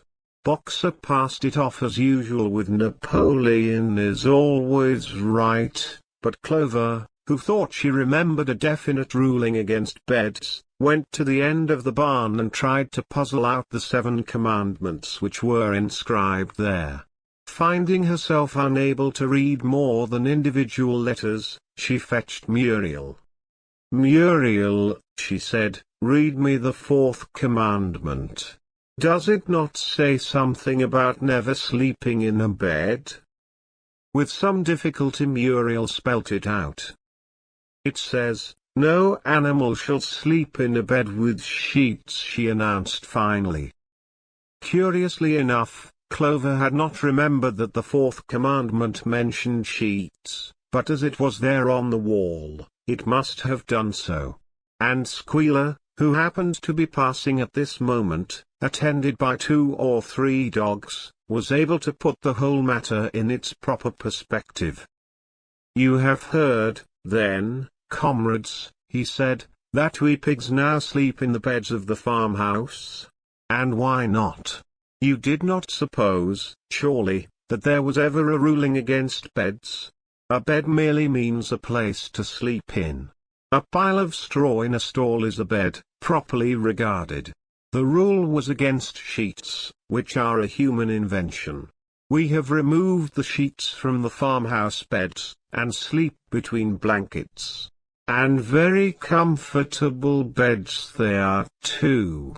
But not more comfortable than we need, I can tell you, comrades, with all the brain work we have to do nowadays. You would not rob us of our repose, would you, comrades? You would not have us too tired to carry out our duties? Surely none of you wishes to see Jones back." The animals reassured him on this point immediately, and no more was said about the pigs sleeping in the farmhouse beds. And when, some days afterwards, it was announced that from now on the pigs would get up an hour later in the mornings than the other animals, no complaint was made about that either. By the autumn the animals were tired but happy. They had had a hard year, and after the sale of part of the hay and corn the stores of food for the winter were none too plentiful, but the windmill compensated for everything. It was almost half built now. After the harvest there was a stretch of clear dry weather, and the animals toiled harder than ever, thinking it well worth while to plod to and fro all day with blocks of stone if by doing so they could raise the walls another foot. Boxer would even come out at nights and work for an hour or two on his own by the light of the harvest moon. In their spare moments the animals would walk round and round the half-finished mill, admiring the strength and perpendicularity of its walls and marveling that they should ever have been able to build anything so imposing. Only old Benjamin refused to grow enthusiastic about the windmill, though, as usual, he would utter nothing beyond the cryptic remark that donkeys live a long time. November came, with raging southwest winds. Building had to stop because it was now too wet to mix the cement. Finally there came a night when the gale was so violent that the farm buildings rocked on their foundations and several dies were blown off the roof of the barn. The hens woke up squawking with terror because they had all dreamed simultaneously of hearing a gun go off in the distance. In the morning the animals came out of their stalls to FMD that the flagstaff had been blown down and an elm tree at the foot of the orchard had been plucked up like a radish. They had just noticed this when a cry of despair broke from every animal's throat. A terrible sight had met their eyes. The windmill was in ruins. With one accord they dashed down to the spot. Napoleon, who seldom moved out of a walk, raced ahead of them all. Yes, there it lay, the fruit of all their struggles, levelled to its foundations, the stones they had broken and carried so laboriously scattered all around. Unable at first to speak, they stood gazing mournfully at the litter of fallen stone. Napoleon paced to and fro in silence, occasionally snuffing at the ground. His tail had grown rigid and twitched sharply from side to side, a sign in him of intense mental activity. Suddenly he halted as though his mind were made up. "Comrades," he said quietly, "do you know who is responsible for this? Do you know the enemy who has come in the night and overthrown our windmill? Snowball!" He suddenly roared in a voice of thunder, "Snowball has done this thing. In sheer malignity, thinking to set back our plans and avenge himself for his ignominious expulsion, this traitor has crept here under cover of night and destroyed our work of nearly a year. Comrades, here and now I pronounce the death sentence upon Snowball. Animal hero, second class, and half a bushel of apples to any animal who brings him to justice. A full bushel to anyone who captures him alive." The animals were shocked beyond measure to learn that even Snowball could be guilty of such an action. There was a cry of indignation, and everyone began thinking out ways of catching Snowball if he should ever come back. Almost immediately the footprints of a pig were discovered in the grass at a little distance from the knoll. They could only be traced for a few yards, but appeared to lead to a hole in the hedge. Napoleon snuffed deeply at them and pronounced them to be Snowballs. He gave it as his opinion that Snowball had probably come from the direction of Foxwood Farm. "No more delays, comrades," cried Napoleon when the footprints had been examined. "There is work to be done. This very morning we begin rebuilding the windmill, and we will build all through the winter, rain or shine. We will teach this miserable traitor that he cannot undo our work so easily. Remember, comrades, there must be no alteration in our plans, they shall be carried out to the day. Forward, comrades! Long live the windmill! Long live Animal Farm. Chapter 7. It was a bitter winter.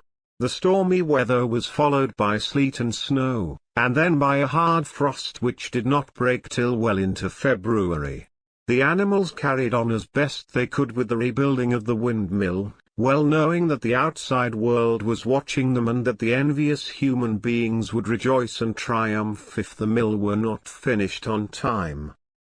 Out of spite, the human beings pretended not to believe that it was Snowball who had destroyed the windmill. They said that it had fallen down because the walls were too thin.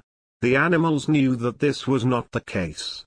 Still, it had been decided to build the walls 3 feet thick this time instead of 18 inches as before, which meant collecting much larger quantities of stone. For a long time the quarry was full of snowdrifts and nothing could be done. Some progress was made in the dry frosty weather that followed, but it was cruel work, and the animals could not feel so hopeful about it as they had felt before. They were always cold, and usually hungry as well. Only Boxer and Clover never lost heart. Squealer made excellent speeches on the joy of service and the dignity of labor, but the other animals found more inspiration in Boxer's strength and his never-failing cry of "I will work harder." In January food fell short. The corn ration was drastically reduced, and it was announced that an extra potato ration would be issued to make up for it. Then it was discovered that the greater part of the potato crop had been frosted in the clamps, which had not been covered thickly enough. The potatoes had become soft and discolored, and only a few were edible. For days at a time the animals had nothing to eat but chaff and mangles. Starvation seemed to stare them in the face. It was vitally necessary to conceal this fact from the outside world. Emboldened by the collapse of the windmill, the human beings were inventing fresh lies about Animal Farm. Once again it was being put about that all the animals were dying of famine and disease, and that they were continually fighting among themselves and had resorted to cannibalism and infanticide. Napoleon was well aware of the bad results that might follow if the real facts of the food situation were known, and he decided to make use of Mr. Whymper to spread a contrary impression. Hitherto the animals had had little or no contact with Whymper on his weekly visits. Now, however, a few selected animals, mostly sheep, were instructed to remark casually in his hearing that rations had been increased. In addition, Napoleon ordered the almost empty bins in the store shed to be filled nearly to the brim with sand, which was then covered up with what remained of the grain and meal. On some suitable pretext Whymper was led through the store shed and allowed to catch a glimpse of the bins. He was deceived, and continued to report to the outside world that there was no food shortage on Animal Farm. Nevertheless, towards the end of January it became obvious that it would be necessary to procure some more grain from somewhere. In these days Napoleon rarely appeared in public, but spent all his time in the farmhouse, which was guarded at each door by fierce-looking dogs. When he did emerge it was in a ceremonial manner, with an escort of 6 dogs who closely surrounded him and growled if anyone came too near. Frequently he did not even appear on Sunday mornings, but issued his orders through one of the other pigs, usually Squealer. One Sunday morning Squealer announced that the hens, who had just come in to lay again, must surrender their eggs. Napoleon had accepted, through Whymper, a contract for 400 eggs a week. The price of these would pay for enough grain and meal to keep the farm going till summer came on and conditions were easier. When the hens heard this they raised a terrible outcry. They had been warned earlier that this sacrifice might be necessary, but had not believed that it would really happen. They were just getting their clutches ready for the spring sitting, and they protested that to take the eggs away now was murder. For the first time since the expulsion of Jones there was something resembling a rebellion. Led by 3 young black men or Capulets, the hens made a determined effort to thwart Napoleon's wishes. Their method was to fly up to the rafters and there lay their eggs, which smashed to pieces on the floor. Napoleon acted swiftly and ruthlessly. He ordered the hens' rations to be stopped, and decreed that any animal giving so much as a grain of corn to a hen should be punished by death. The dogs saw to it that these orders were carried out. For 5 days the hens held out, then they capitulated and went back to their nesting boxes. 9 hens had died in the meantime. Their bodies were buried in the orchard, and it was given out that they had died of coccidiosis. Whymper heard nothing of this affair, and the eggs were duly delivered, a grocer's van driving up to the farm once a week to take them away. All this while no more had been seen of Snowball. He was rumored to be hiding on one of the neighboring farms, either Foxwood or Pinchfield. Napoleon was by this time on slightly better terms with the other farmers than before. It happened that there was in the yard a pile of timber which had been stacked there 10 years earlier when a beech spinney was cleared. It was well seasoned, and Whymper had advised Napoleon to sell it. Both Mr. Pilkington and Mr. Frederick were anxious to buy it. Napoleon was hesitating between the two, unable to make up his mind. It was noticed that whenever he seemed on the point of coming to an agreement with Frederick, Snowball was declared to be in hiding at Foxwood, while when he inclined towards Pilkington, Snowball was said to be at Pinchfield. Suddenly, early in the spring, an alarming thing was discovered. Snowball was secretly frequenting the farm by night.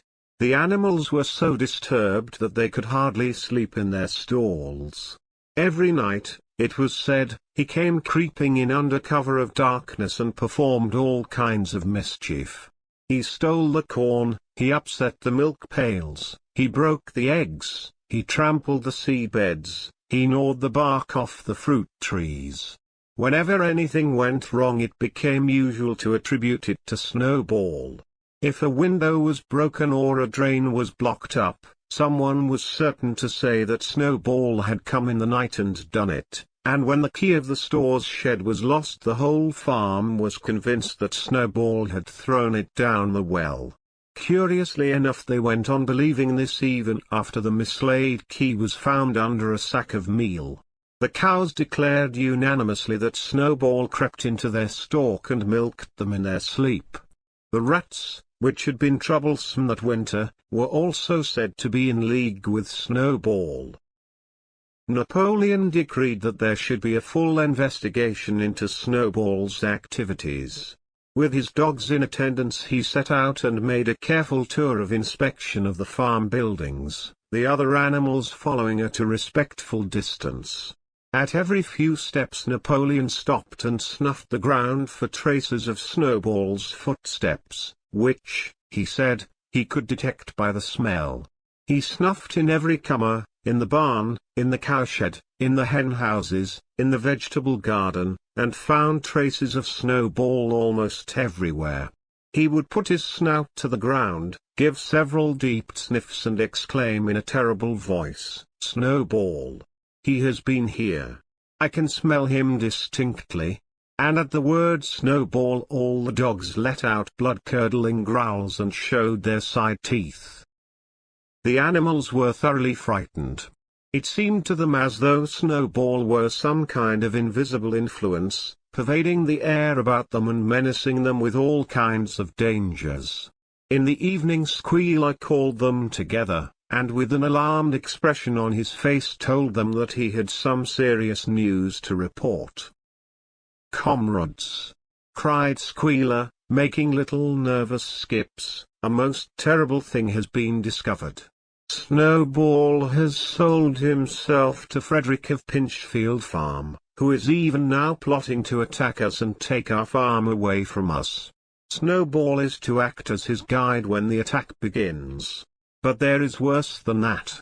We had thought that Snowball's rebellion was caused simply by his vanity and ambition. But we were wrong, comrades. Do you know what the real reason was? Snowball was in league with Jones from the very start. He was Jones's secret agent all the time. It has all been proved by documents which he left behind him and which we have only just discovered. To my mind this explains a great deal, comrades. Did we not see for ourselves how he attempted, fortunately without success, to get us defeated and destroyed at the Battle of the Cowshed? The animals were stupefied. This was a wickedness far outdoing Snowball's destruction of the windmill. But it was some minutes before they could fully take it in. They all remembered, or thought they remembered, how they had seen Snowball charging ahead of them at the Battle of the Cowshed, how he had rallied and encouraged them at every turn, and how he had not paused for an instant even when the pellets from Jones's gun had wounded his back. At first it was a little difficult to see how this fitted in with his being on Jones's side. Even Boxer, who seldom asked questions, was puzzled. He lay down, tucked his forehoofs beneath him, shut his eyes, and with a hard effort managed to formulate his thoughts. "I do not believe that," he said. "Snowball fought bravely at the Battle of the Cowshed. I saw him myself. Did we not give him Animal Hero, First Class immediately afterwards? That was our mistake, comrade. For we know now, it is all written down in the secret documents, that we have found that in reality he was trying to lure us to our doom." "But he was wounded," said Boxer. "We all saw him running with blood." "That was part of the arrangement," cried Squealer. "Jones's shot only grazed him. I could show you Miz in his own writing, if you were able to read it. The plot was for Snowball, at the critical moment, to give the signal for flight and leave the field to the enemy. And he very nearly succeeded. I will even say, comrades, he would have succeeded if it had not been for our heroic leader, Comrade Napoleon. Do you not remember how, just at the moment when Jones and his men had got inside the yard, Snowball suddenly turned and fled, and many animals followed him?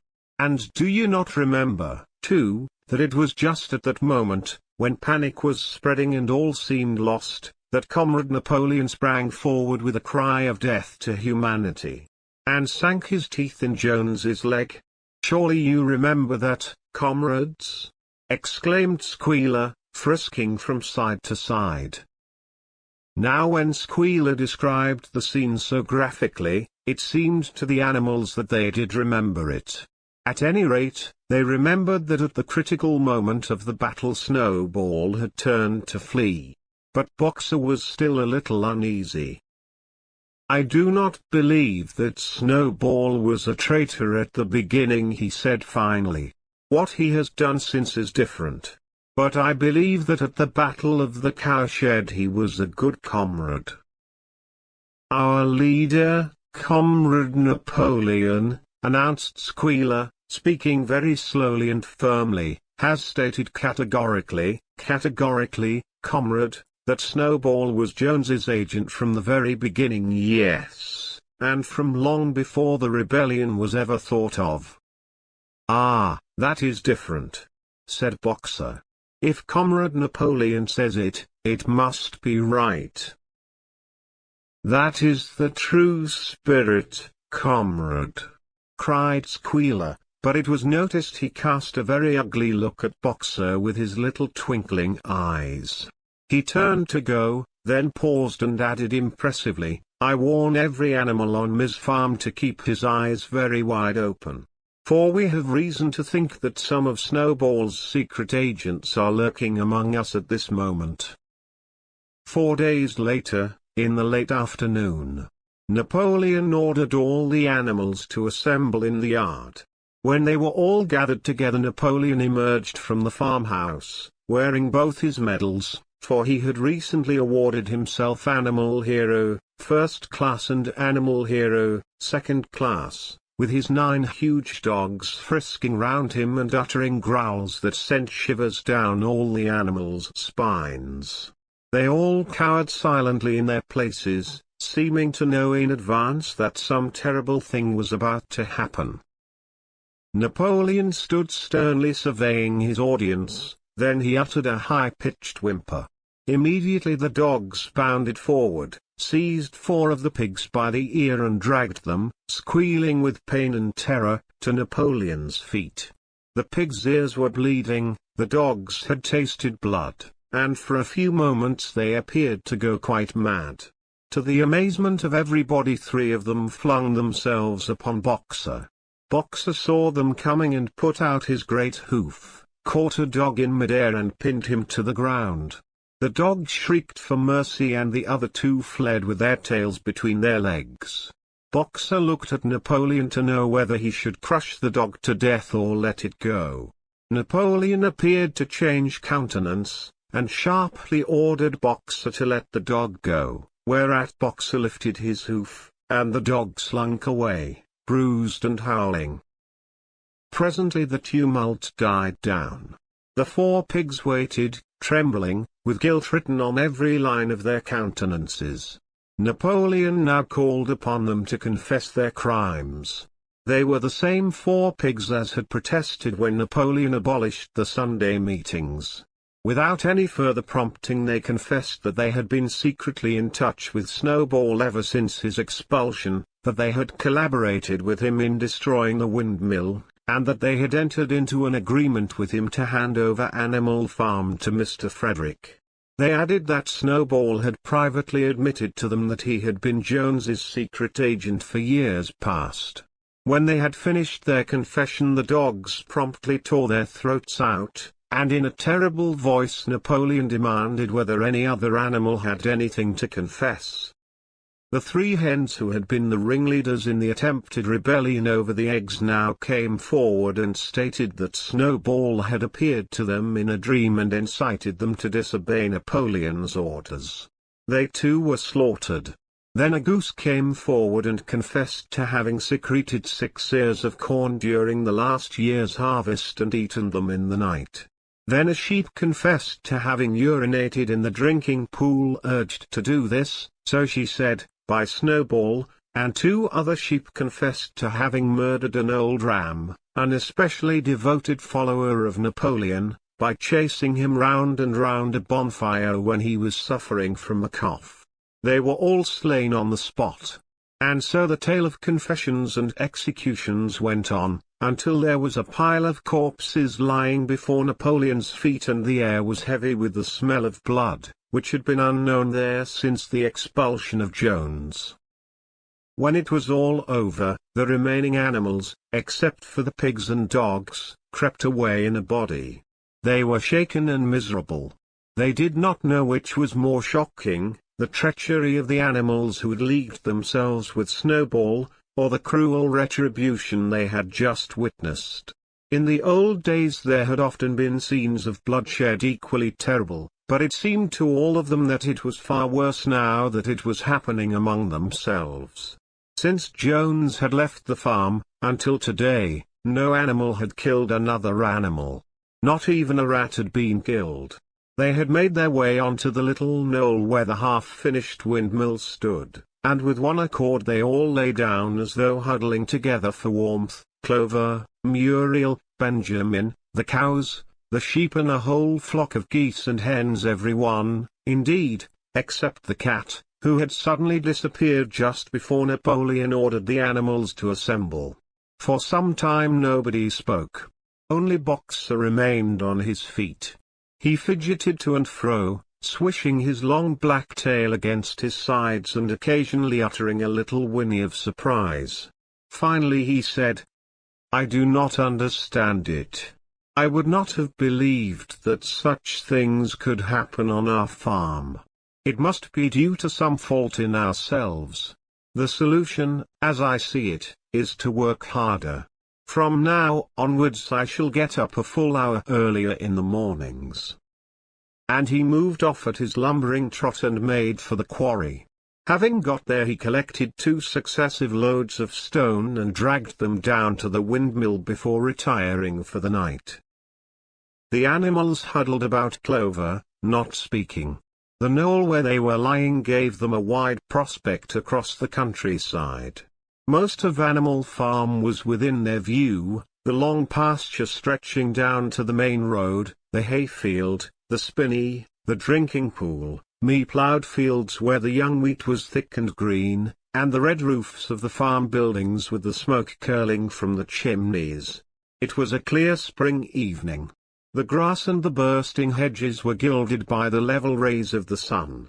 Never had the farm, and with a kind of surprise they remembered that it was their own farm, every inch of it their own property appeared to the animals so desirable a place. As Clover looked down the hillside her eyes filled with tears. If she could have spoken her thoughts, it would have been to say that this was not what they had aimed at when they had set themselves years ago to work for the overthrow of the human race. These scenes of terror and slaughter were not what they had looked forward to on that night when old Major first stirred them to rebellion. If she herself had had any picture of the future, it had been of a society of animals set free from hunger and the whip, all equal, each working according to his capacity, the strong protecting the weak, as she had protected the lost brood of ducklings with her foreleg on the night of Major's speech. Instead, she did not know why they had come to a time when no one dared speak his mind, when fierce, growling dogs roamed everywhere, and when you had to watch your comrades torn to pieces after confessing to shocking crimes. There was no thought of rebellion or disobedience in her mind. She knew that even as things were they were far better off than they had been in the days of Jones, and that before all else it was needful to prevent the return of the human beings. Whatever happened she would remain faithful, work hard, carry out the orders that were given to her, and accept the leadership of Napoleon. But still, it was not for this that she and all the other animals had hoped and toiled. It was not for this that they had built the windmill and faced the pellets of Jones's gun. Such were her thoughts, though she lacked the words to express them. At last, feeling this to be in some way a substitute for the words she was unable to find, she began to sing Beasts of England. The other animals sitting round her took it up, and they sang it 3 times over very tunefully, but slowly and mournfully, in a way they had never sung it before. They had just finished singing it for the 3rd time when Squealer, attended by 2 dogs, approached them with the air of having something important to say. He announced that, by a special decree of Comrade Napoleon, Beasts of England had been abolished. From now onwards it was forbidden to sing it. The animals were taken aback. "Why?" cried Muriel. "It is no longer needed, comrade," said Squealer stiffly. "Beasts of England was the song of the rebellion. But the rebellion is now completed. The execution of the traitors this afternoon was the final act. The enemy both external and internal has been defeated. In Beasts of England we expressed our longing for a better society in days to come. But that society has now been established. Clearly this song has no longer any purpose." Frightened though they were, some of the animals might possibly have protested, but at this moment the sheep set up their usual bleating of 4 legs good, 2 legs bad, which went on for several minutes and put an end to the discussion. So Beasts of England was heard no more. In its place Minimus, the poet, had composed another song which began, Animal Farm, never through me shalt thou come to harm. And this was sung every Sunday morning after the hoisting of the flag. But somehow neither the words nor the tune ever seemed to the animals to come up to Beasts of England.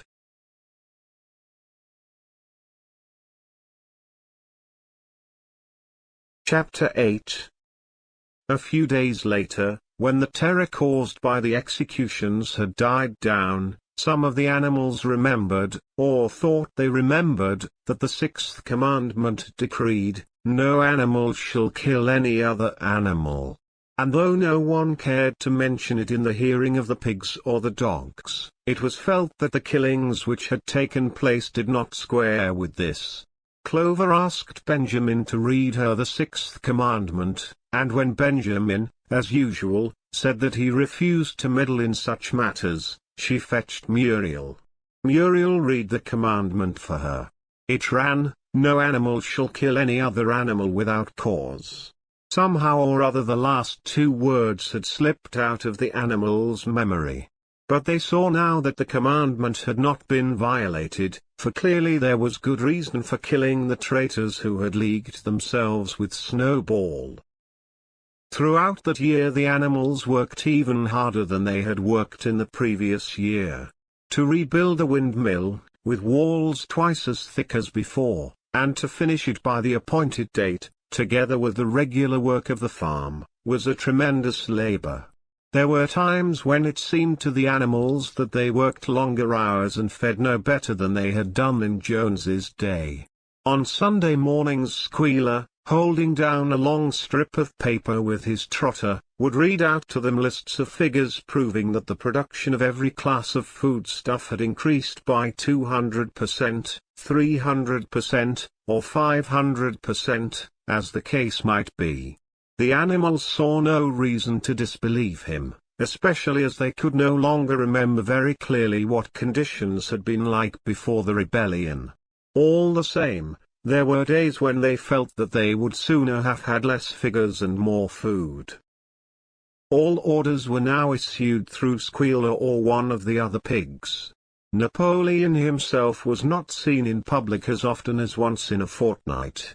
When he did appear he was attended not only by his retinue of dogs but by a black cockerel who marched in front of him and acted as a kind of trumpeter, letting out a loud cock-a-doodle-doo before Napoleon spoke.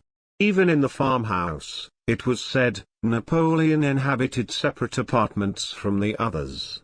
He took his meals alone, with two dogs to wait upon him, and always ate from the Crown Derby dinner service which had been in the glass cupboard in the drawing-room. It was also announced that the gun would be fired every year on Napoleon's birthday, as well as on the other two anniversaries.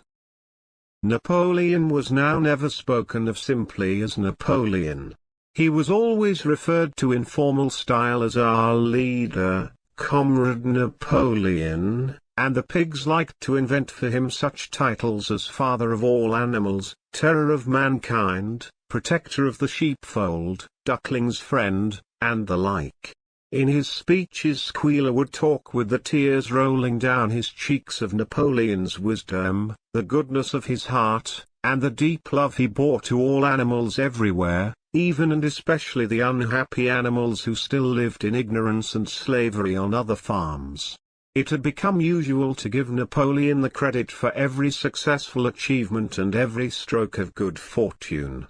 You would often hear one hen remark to another, "Under the guidance of our leader, Comrade Napoleon, I have laid 5 eggs in 6 days," or 2 cows, enjoying a drink at the pool, would exclaim, "Thanks to the leadership of Comrade Napoleon, how excellent this water tastes."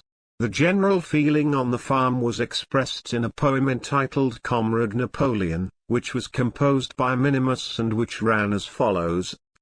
Friend of the fatherless, fountain of happiness, lord of the swill bucket, oh, how my soul is on fire when I gaze at thy calm and commanding eye, like the sun in the sky, Comrade Napoleon.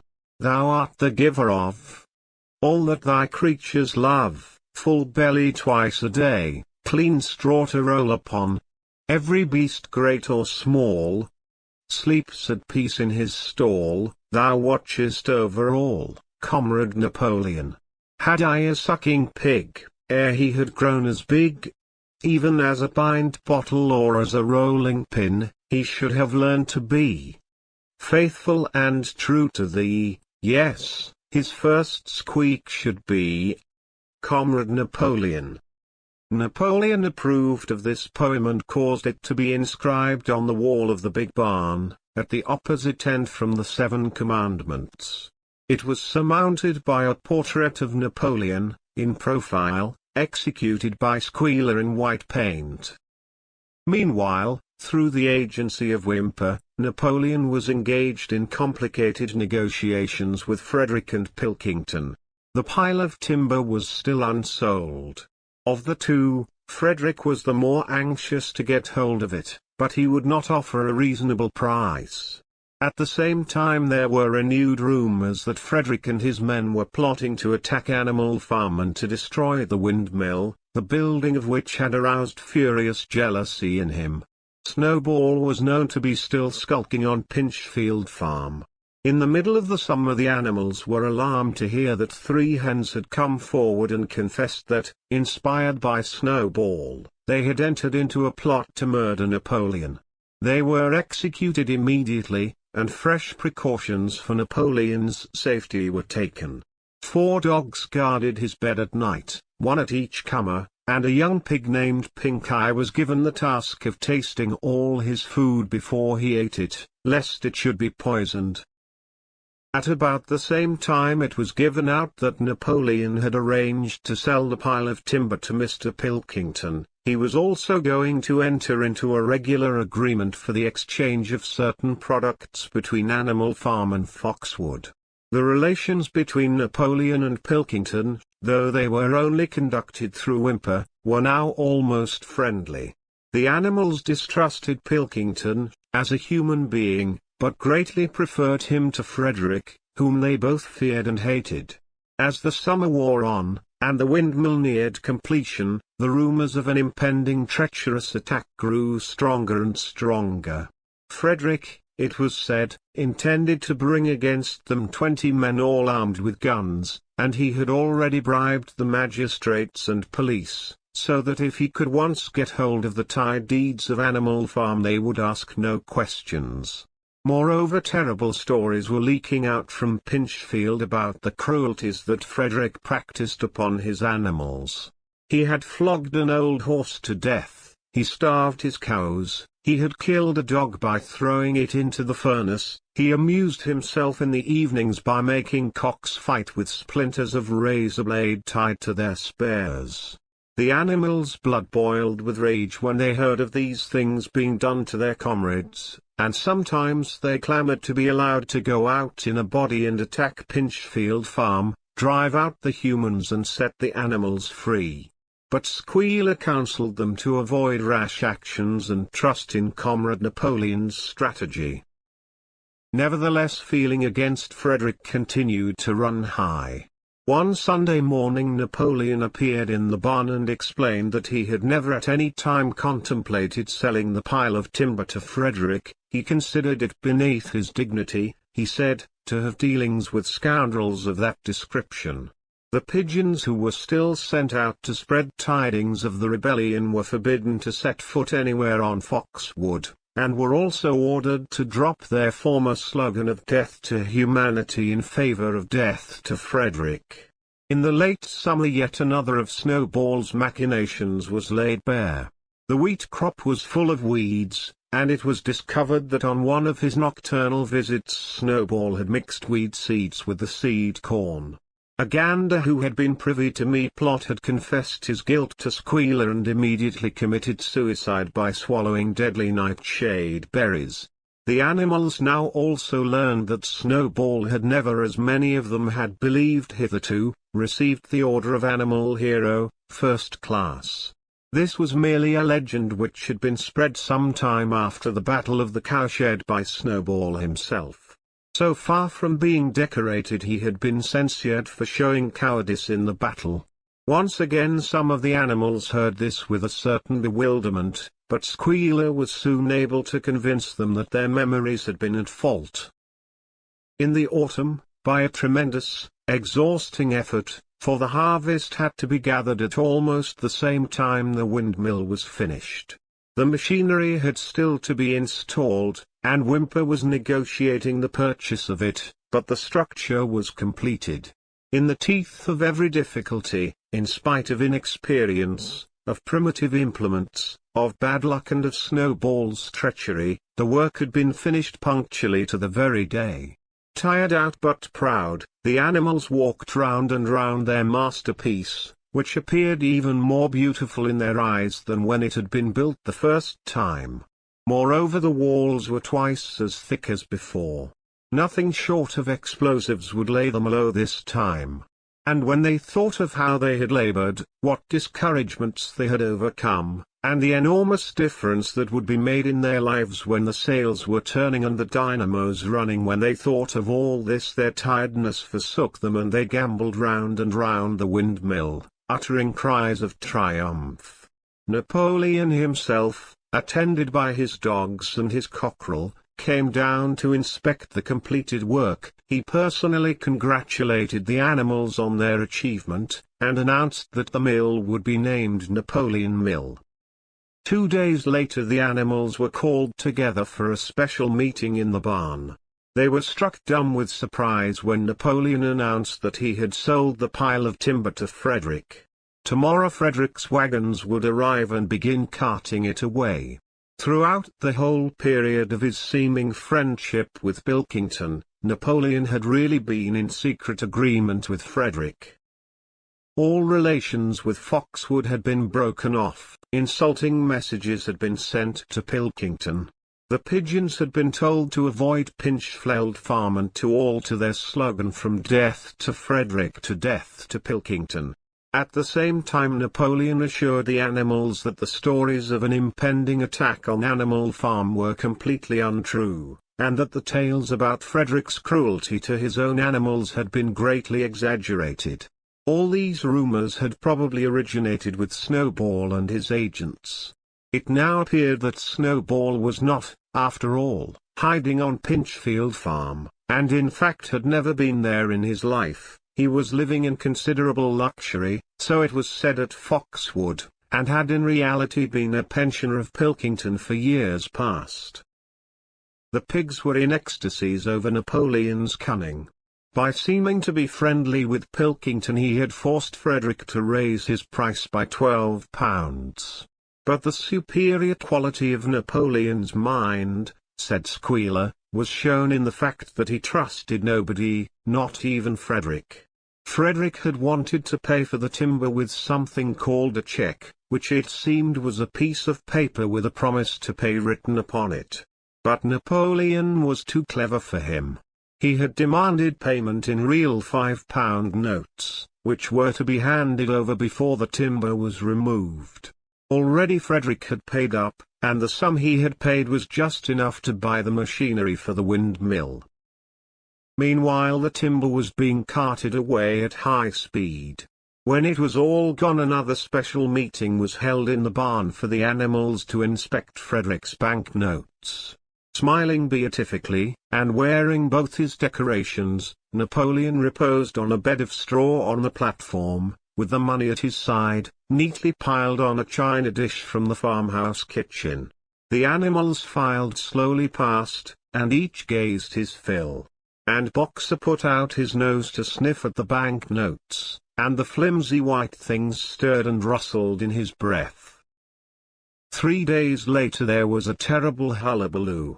Whymper, his face deadly pale, came racing up the path on his bicycle, flung it down in the yard and rushed straight into the farmhouse.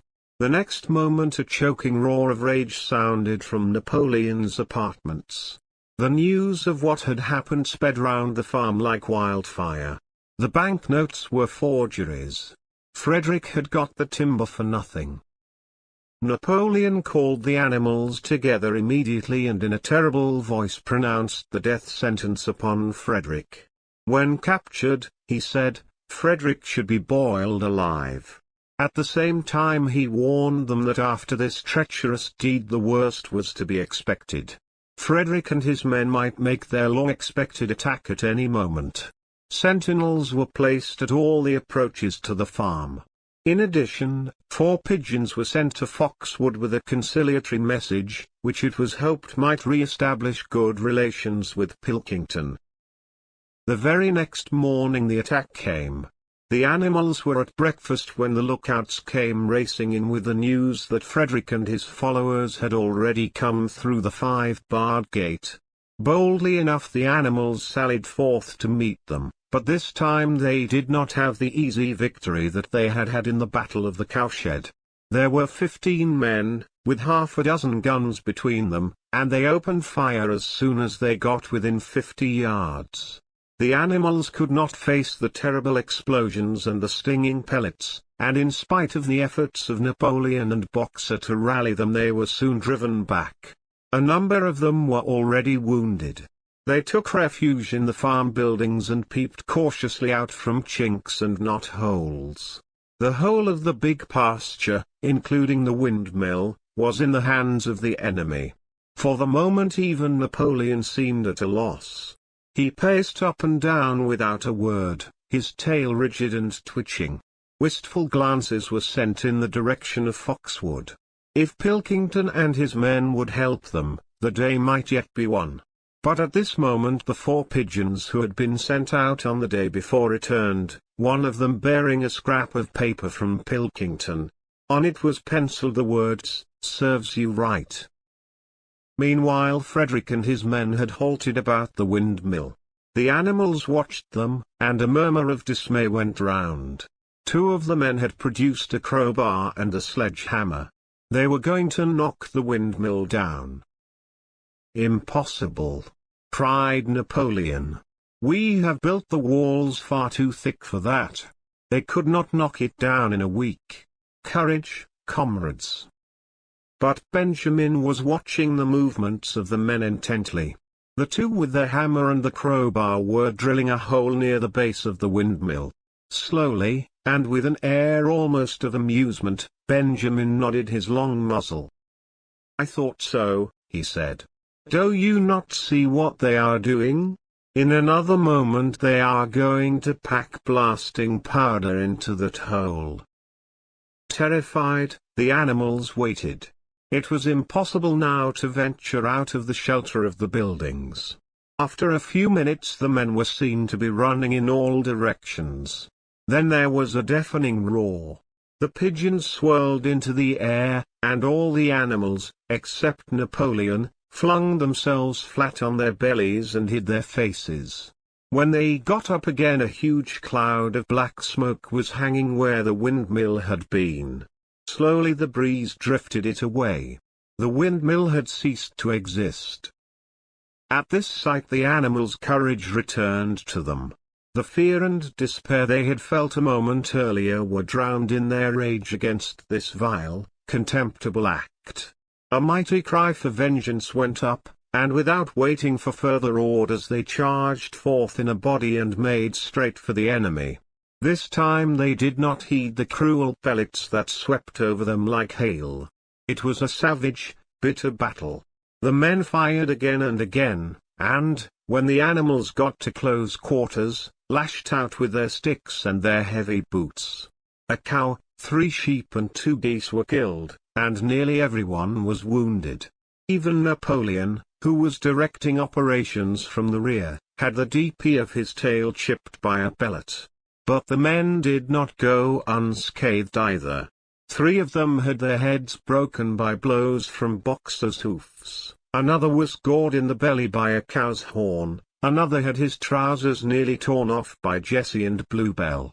And when the 9 dogs of Napoleon's own bodyguard, whom he had instructed to make a detour under cover of the hedge, suddenly appeared on the men's flank, baying ferociously, panic overtook them. They saw that they were in danger of being surrounded. Frederick shouted to his men to get out while the going was good, and the next moment the cowardly enemy was running for dear life. The animals chased them right down to the bottom of the field, and got in some last kicks at them as they forced their way through the thorn hedge. They had won, but they were weary and bleeding. Slowly they began to limp back towards the farm. The sight of their dead comrades stretched upon the grass moved some of them to tears. And for a little while they halted in sorrowful silence at the place where the windmill had once stood. Yes, it was gone, almost the last trace of their labor was gone. Even the foundations were partially destroyed. And in rebuilding it they could not this time, as before, make use of the fallen stones. This time the stones had vanished too. The force of the explosion had flung them to distances of hundreds of yards. It was as though the windmill had never been. As they approached the farm, Squealer, who had unaccountably been absent during the fighting, came skipping towards them, whisking his tail and beaming with satisfaction. And the animals heard, from the direction of the farm buildings, the solemn booming of a gun. "What is that gun firing for?" said Boxer. "To celebrate our victory," cried Squealer. "What victory?" said Boxer. His knees were bleeding, he had lost a shoe and split his hoof, and a dozen pellets had lodged themselves in his hind leg. "What victory, comrade? Have we not driven the enemy off our soil, the sacred soil of Animal Farm? But they have destroyed the windmill. And we had worked on it for 2 years. What matter? We will build another windmill. We will build 6 windmills if we feel like it. You do not appreciate, comrade, the mighty thing that we have done. The enemy was in occupation of this very ground that we stand upon. And now, thanks to the leadership of Comrade Napoleon, we have won every inch of it back again." "Then we have won back what we had before," said Boxer. "That is our victory," said Squealer. They limped into the yard. The pellets under the skin of Boxer's leg smarted painfully. He saw ahead of him the heavy labor of rebuilding the windmill from the foundations, and already in imagination he braced himself for the task. But for the first time it occurred to him that he was 11 years old and that perhaps his great muscles were not quite what they had once been. But when the animals saw the green flag flying, and heard the gun firing again 7 times it was fired in all, and heard the speech that Napoleon made, congratulating them on their conduct, it did seem to them after all that they had won a great victory. The animals slain in the battle were given a solemn funeral. Boxer and Clover pulled the wagon which served as a hearse, and Napoleon himself walked at the head of the procession. 2 whole days were given over to celebrations. There were songs, speeches and more firing of the gun, and a special gift of an apple was bestowed on every animal, with 2 ounces of corn for each bird and 3 biscuits for each dog. It was announced that the battle would be called the Battle of the Windmill, and that Napoleon had created a new decoration, the Order of the Green Banner, which he had conferred upon himself in the general rejoicings. The unfortunate affair of the banknotes was forgotten. It was a few days later than this that the pigs came upon a case of whiskey in the cellars of the farmhouse. It had been overlooked at the time when the house was first occupied. That night there came from the farmhouse the sound of loud singing, in which, to everyone's surprise, the strains of Beasts of England were mixed up. At about 9:30 Napoleon, wearing an old bowler hat of Mr. Jones's, was distinctly seen to emerge from the back door, gallop rapidly round the yard and disappear indoors again. But in the morning a deep silence hung over the farmhouse. Not a pig appeared to be stirring. It was nearly 9 o'clock when Squealer made his appearance, walking slowly and dejectedly, his eyes dull, his tail hanging limply behind him, and with every appearance of being seriously ill. He called the animals together and told them that he had a terrible piece of news to impart. Comrade Napoleon was dying. A cry of lamentation went up. Straw was laid down outside the doors of the farmhouse, and the animals walked on tiptoe. With tears in their eyes they asked one another what they should do if their leader were taken away from them. A rumor went round that Snowball had after all contrived to introduce poison into Napoleon's food. At 11 o'clock Squealer came out to make another announcement. As his last act upon earth, Comrade Napoleon had pronounced a solemn decree: the drinking of alcohol was to be punished by death. By the evening, however, Napoleon appeared to be somewhat better, and the following morning Squealer was able to tell them that he was well on the way to recovery. By the evening of that day Napoleon was back at work, and on the next day it was learned that he had instructed Whymper to purchase in Willingdon some booklets on brewing and distilling. A week later Napoleon gave orders that the small paddock beyond my orchard, which it had previously been intended to set aside as a grazing ground for animals who were past work, was to be ploughed up. It was given out that the pasture was exhausted and needed reseeding, but it soon became known that Napoleon intended to sow it with barley. About this time there occurred a strange incident which hardly anyone was able to understand.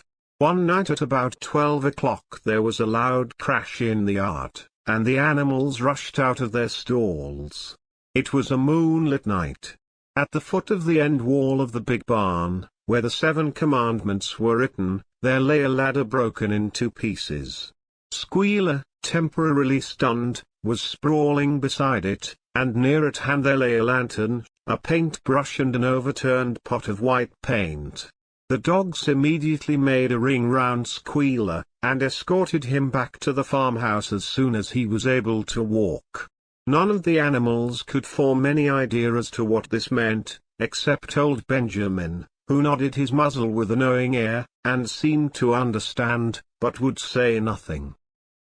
But a few days later Muriel, reading over the 7 commandments to herself, noticed that there was yet another of them which the animals had remembered wrong. They had thought that the 5th commandment was no animal shall drink alcohol, but there were 2 words that they had forgotten. Actually the commandment read, no animal shall drink alcohol to excess. Chapter 9. Boxer's split hoof was a long time in healing.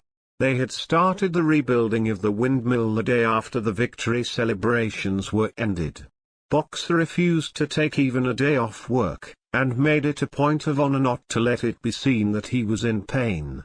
In the evenings he would admit privately to Clover that the hoof troubled him a great deal. Clover treated the hoof with poultices of herbs which she prepared by chewing them, and both she and Benjamin urged Boxer to work less hard. A horse's lungs do not last forever, she said to him. But Boxer would not listen. He had, he said, only one real ambition left, to see the windmill well underway before he reached the age for retirement. At the beginning, when the laws of Animal Farm were first formulated, the retiring age had been fixed for horses and pigs at 12, for cows at 14, for dogs at 9, for sheep at 7 and for hens and geese at 5. Liberal old age pensions had been agreed upon. As yet no animal had actually retired on pension, but of late the subject had been discussed more and more. Now that the small field beyond the orchard had been set aside for barley, it was rumored that a comer of the large pasture was to be fenced off and turned into a grazing ground for superannuated animals. For a horse, it was said, the pension would be £5 of corn a day and, in winter, £15 of hay, with a carrot or possibly an apple on public holidays. Boxer's 12th birthday was due in the late summer of the following year. Meanwhile life was hard. The winter was as cold as the last one had been, and food was even shorter. Once again all rations were reduced except those of the pigs and the dogs.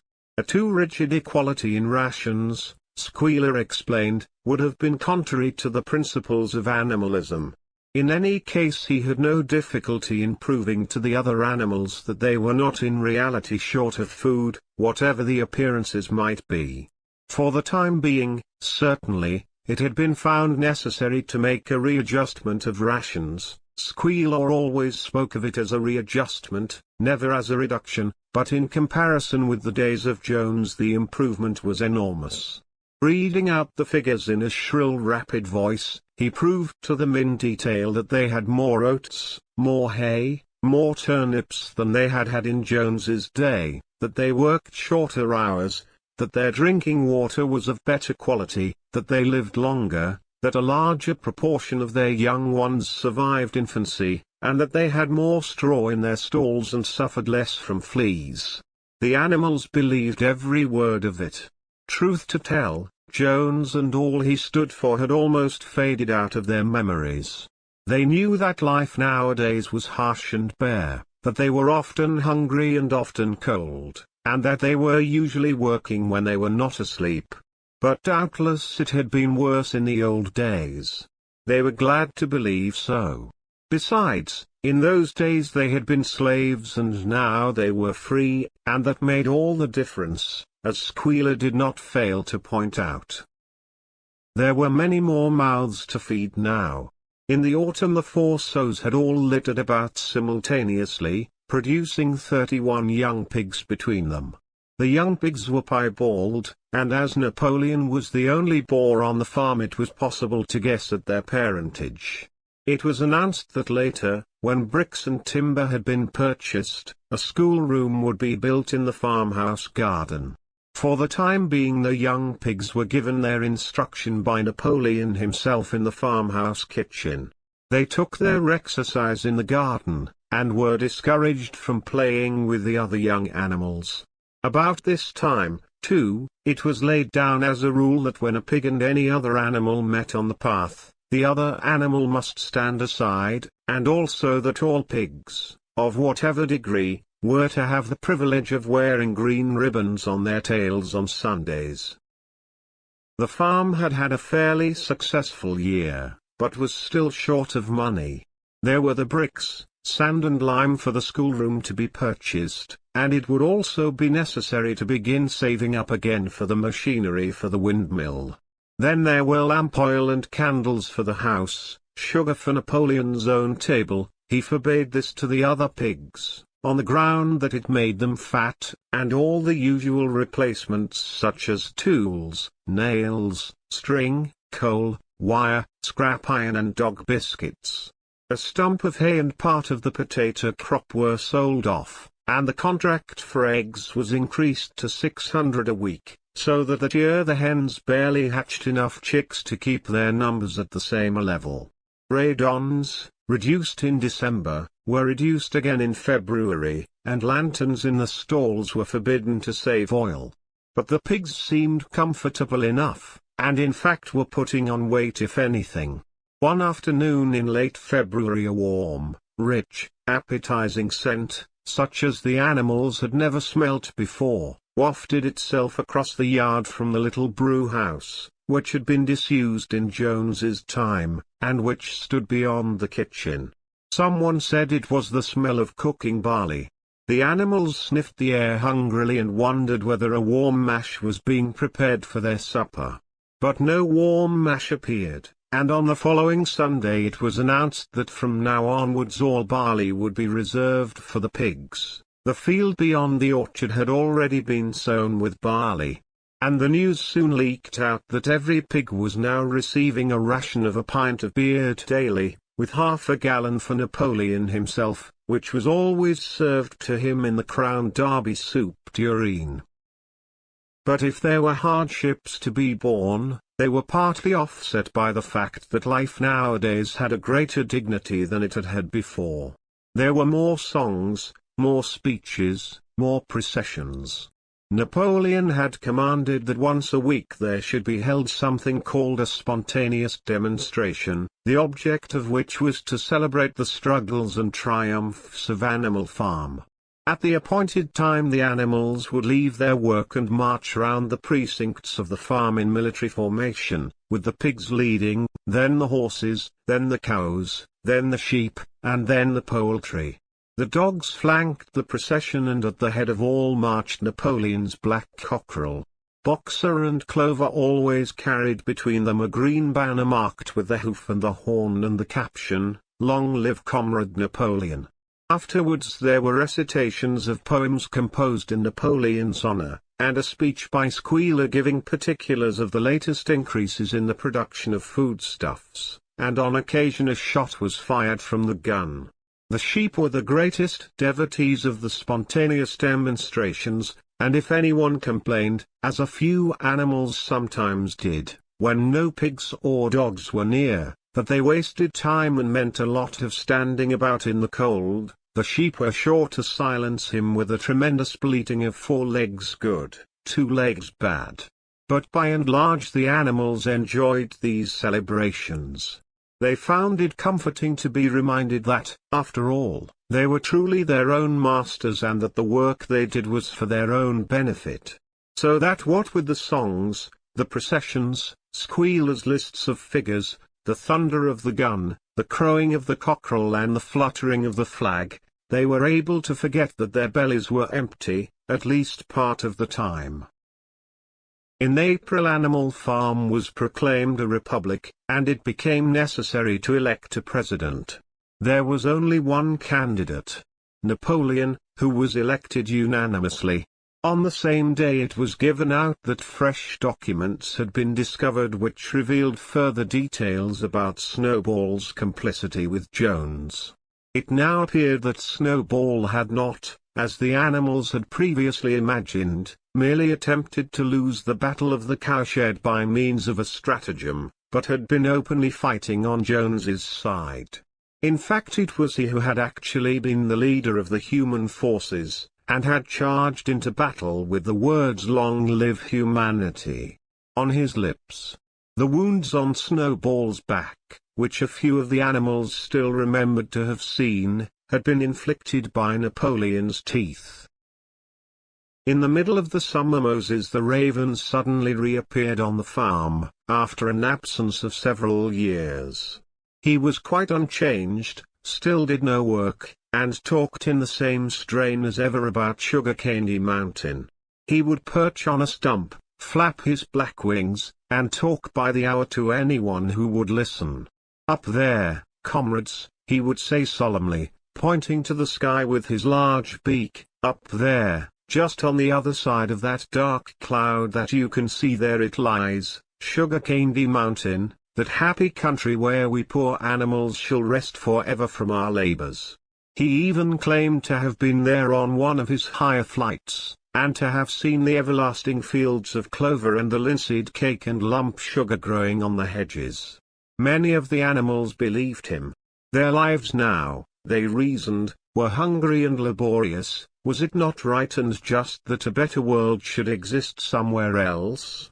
A thing that was difficult to determine was the attitude of the pigs towards Moses. They all declared contemptuously that his stories about Sugarcandy Mountain were lies, and yet they allowed him to remain on the farm, not working, with an allowance of a gill of beer a day. After his hoof had healed up, Boxer worked harder than ever. Indeed, all the animals worked like slaves that year. Apart from the regular work of the farm, and the rebuilding of the windmill, there was the schoolhouse for the young pigs, which was started in March. Sometimes the long hours on insufficient food were hard to bear, but Boxer never faltered. In nothing that he said or did was there any sign that his strength was not what it had been. It was only his appearance that was a little altered. His hide was less shiny than it had used to be, and his great haunches seemed to have shrunken. The others said, "Boxer will pick up when the spring grass comes on," but the spring grass came and Boxer grew no fatter. Sometimes on the slope leading to the top of the quarry, when he braced his muscles against the weight of some vast boulder, it seemed that nothing kept him on his feet except the will to continue. At such times his lips were seen to form the words "I will work harder." He had no voice left.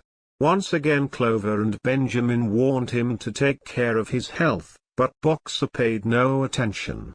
His 12th birthday was approaching. He did not care what happened so long as a good store of stone was accumulated before he went on pension. Late one evening, in the summer, a sudden rumor ran round the farm that something had happened to Boxer. He had gone out alone to drag a load of stone down to the windmill. And sure enough, the rumor was true. A few minutes later 2 pigeons came racing in with the news. "Boxer has fallen. He is lying on his side and can't get up." About half the animals on the farm rushed out to the knoll where the windmill stood. There lay Boxer, between the shafts of the cart, his neck stretched out, unable even to raise his head. His eyes were glazed, his sides matted with sweat. A thin stream of blood had trickled out of his mouth. Clover dropped to her knees at his side. "Boxer," she cried, "how are you?" "It is my lung," said Boxer in a weak voice. "It does not matter. I think you will be able to finish the windmill without me. There is a pretty good store of stone accumulated. I had only another month to go in any case. To tell you the truth, I had been looking forward to my retirement. And perhaps, as Benjamin is growing old too, they will let him retire at the same time and be a companion to me." "We must get help at once," said Clover. "Run, somebody, and tell Squealer what has happened." All the other animals immediately raced back to the farmhouse to give Squealer the news. Only Clover remained, and Benjamin, who lay down at Boxer's side, and, without speaking, kept the flies off him with his long tail. After about a quarter of an hour Squealer appeared, full of sympathy and concern. He said that Comrade Napoleon had learned with the very deepest distress of this misfortune to one of the most loyal workers on the farm, and was already making arrangements to send Boxer to be treated in the hospital at Willingdon. The animals felt a little uneasy at this. Except for Molly and Snowball, no other animal had ever left the farm, and they did not like to think of their sick comrade in the hands of human beings. However, Squealer easily convinced them that the veterinary surgeon in Willingdon could treat Boxer's case more satisfactorily than could be done on the farm. And about half an hour later, when Boxer had somewhat recovered, he was with difficulty got onto his feet, and managed to limp back to his stall, where Clover and Benjamin had prepared a good bed of straw for him. For the next 2 days Boxer remained in his stall. The pigs had sent out a large bottle of pink medicine which they had found in the medicine chest in the bathroom, and Clover administered it to Boxer twice a day after meals. In the evenings she lay in his stall and talked to him, while Benjamin kept the flies off him. Boxer professed not to be sorry for what had happened. If he made a good recovery he might expect to live another 3 years, and he looked forward to the peaceful days that he would spend in the cover of the big pasture. It would be the first time that he had had leisure to study and improve his mind. He intended, he said, to devote the rest of his life to learning the remaining 22 letters of the alphabet. However, Benjamin and Clover could only be with Boxer after working hours, and it was in the middle of the day when the van came to take him away. The animals were all at work weeding turnips under the supervision of a pig, when they were astonished to see Benjamin come galloping from the direction of the farm buildings, braying at the top of his voice. It was the first time that they had ever seen Benjamin excited. Indeed, it was the first time that anyone had ever seen him gallop. "Quick, quick!" he shouted. "Come at once. They're taking Boxer away." Without waiting for orders from the pig, the animals broke off work and raced back to the farm buildings. Sure enough, there in the yard was a large closed van, drawn by 2 horses, with lettering on its side and a sly-looking man in a low-crowned bowler hat sitting on the driver's seat. And Boxer's stall was empty. The animals crowded round the van. "Goodbye, Boxer," they chorused. "Goodbye." "Fools! Fools!" shouted Benjamin, prancing round them and stamping the earth with his small hoofs. "Fools! Do you not see what is written on the side of that van?" That gave the animals pause, and there was a hush. Muriel began to spell out the words. But Benjamin pushed her aside, and in the midst of a deadly silence he read: "Alfred Simmons, horse slaughterer, and glue boiler, Willingdon. Dealer in hides and bone meal. Kennels supplied. Do you not understand what that means? They are taking Boxer to the knackers." A cry of horror burst from all the animals. At this moment the man on the box whipped up his horses and the van moved out of the yard at a smart trot. All the animals followed, crying out at the tops of their voices. Clover forced her way to the front. The van began to gather speed. Clover tried to stir her stout limbs to a gallop, and achieved a canter. "Boxer!" she cried. "Boxer! Boxer! Boxer!" And just at this moment, as though he had heard the uproar outside, Boxer's face, with the white stripe down his nose, appeared at the small window at the back of the van. "Boxer!" cried Clover in a terrible voice. "Boxer! Get out! Get out quickly! They are taking you to your death!" All the animals took up the cry of "Get out! Boxer, get out!" But the van was already gathering speed and drawing away from them. It was uncertain whether Boxer had understood what Clover had said. But a moment later his face disappeared from the window and there was the sound of a tremendous drumming of hoofs inside the van. He was trying to kick his way out. The time had been when a few kicks from Boxer's hoofs would have smashed the van to matchwood. But alas! His strength had left him, and in a few moments the sound of drumming hoofs grew fainter and died away. In desperation the animals began appealing to the two horses which drew the van to stop. "Comrades, comrades!" they shouted. "Don't take your own brother to his death." But the stupid brutes, too ignorant to realize what was happening, merely set back their ears and quickened their pace. Boxer's face did not reappear at the window. Too late, someone thought of racing ahead and shutting the 5-barred gate. But in another moment the van was through it and rapidly disappearing down the road. Boxer was never seen again. 3 days later it was announced that he had died in the hospital at Willingdon, in spite of receiving every attention a horse could have. Squealer came to announce the news to the others.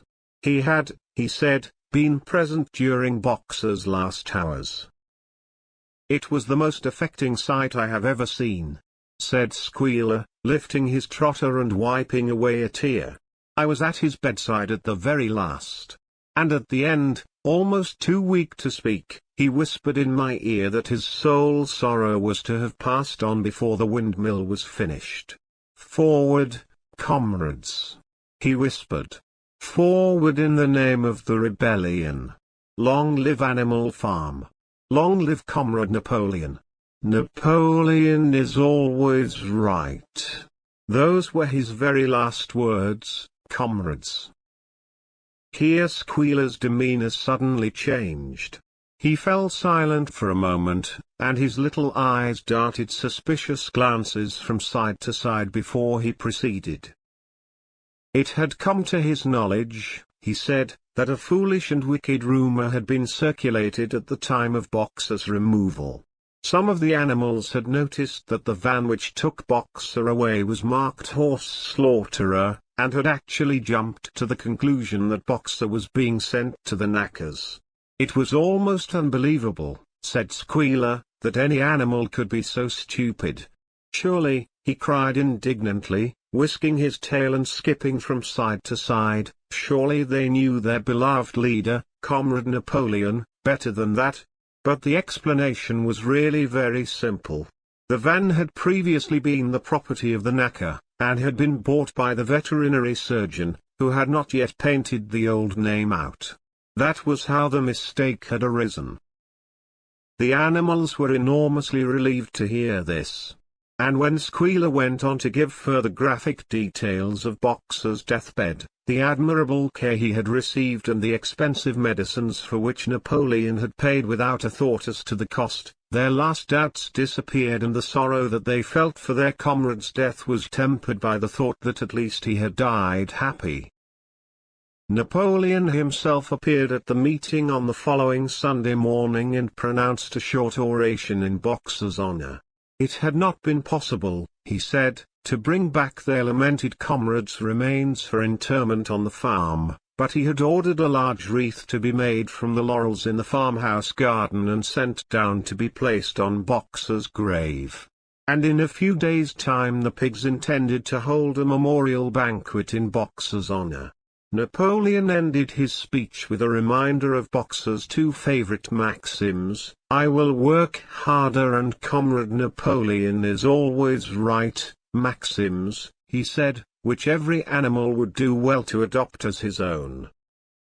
On the day appointed for the banquet a grocer's van drove up from Willingdon and delivered a large wooden crate at the farmhouse.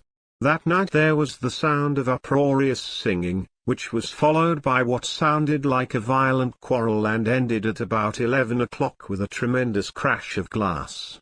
No one stirred in the farmhouse before noon on the following day. And the word went round that from somewhere or other the pigs had acquired the money to buy themselves another case of whiskey.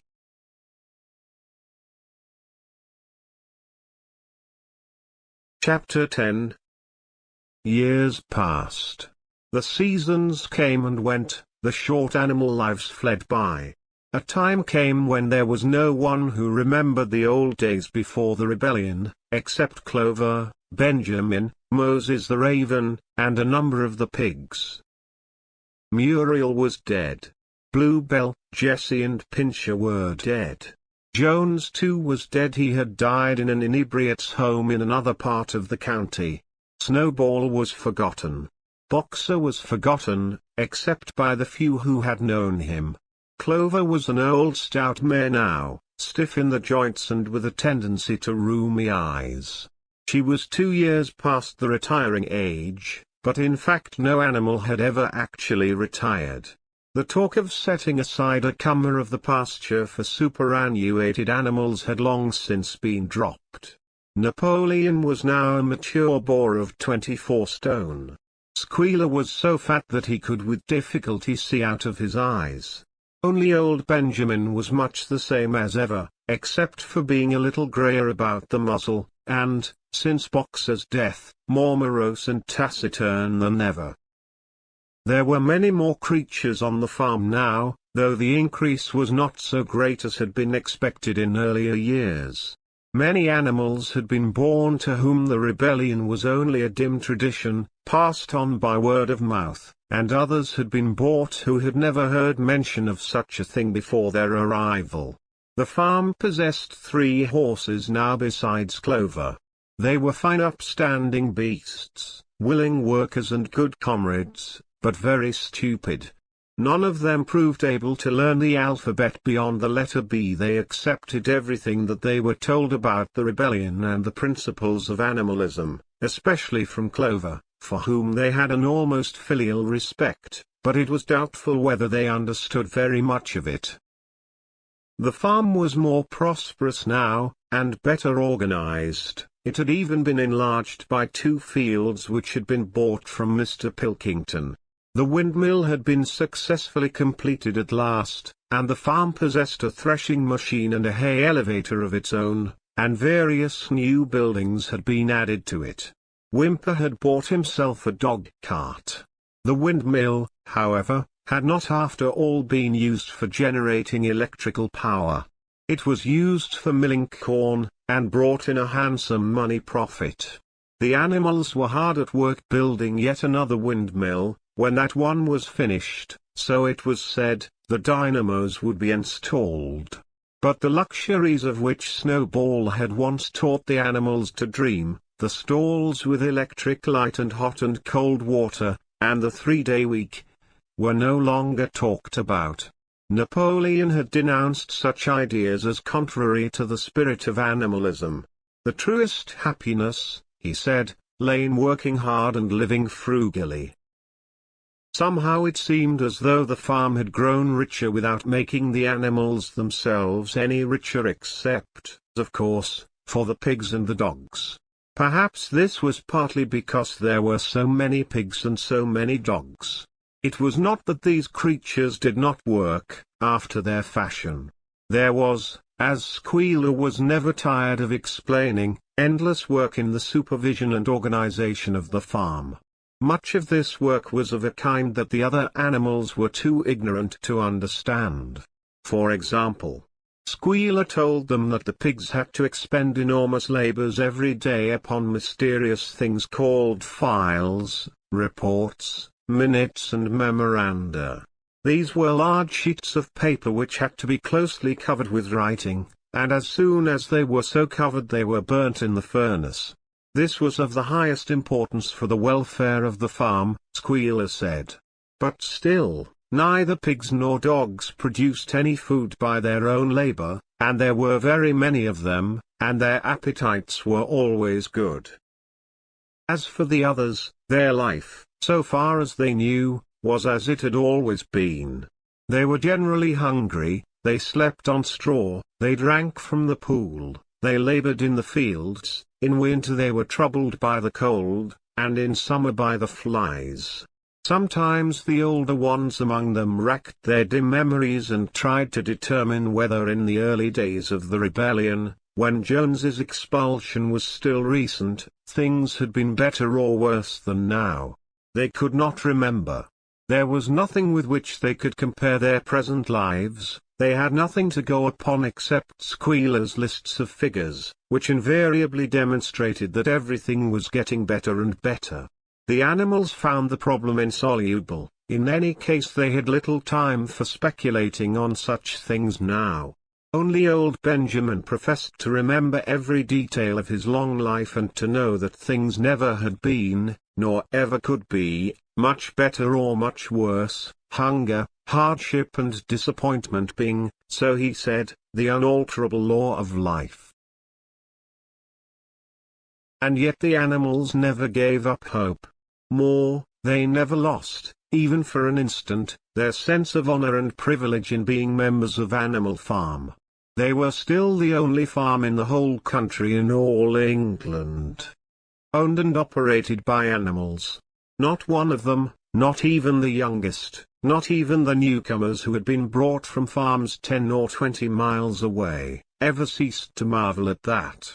And when they heard the gun booming and saw the green flag fluttering at the masthead, their hearts swelled with imperishable pride, and the talk turned always towards the old heroic days, the expulsion of Jones, the writing of the 7 Commandments, the great battles in which the human invaders had been defeated. None of the old dreams had been abandoned. The Republic of the Animals which Major had foretold, when the green fields of England should be untrodden by human feet, was still believed in. Some day it was coming, it might not be soon, it might not be within the lifetime of any animal now living, but still it was coming. Even the tune of Beasts of England was perhaps hummed secretly here and there. At any rate it was a fact that every animal on the farm knew it, though no one would have dared to sing it aloud. It might be that their lives were hard and that not all of their hopes had been fulfilled, but they were conscious that they were not as other animals.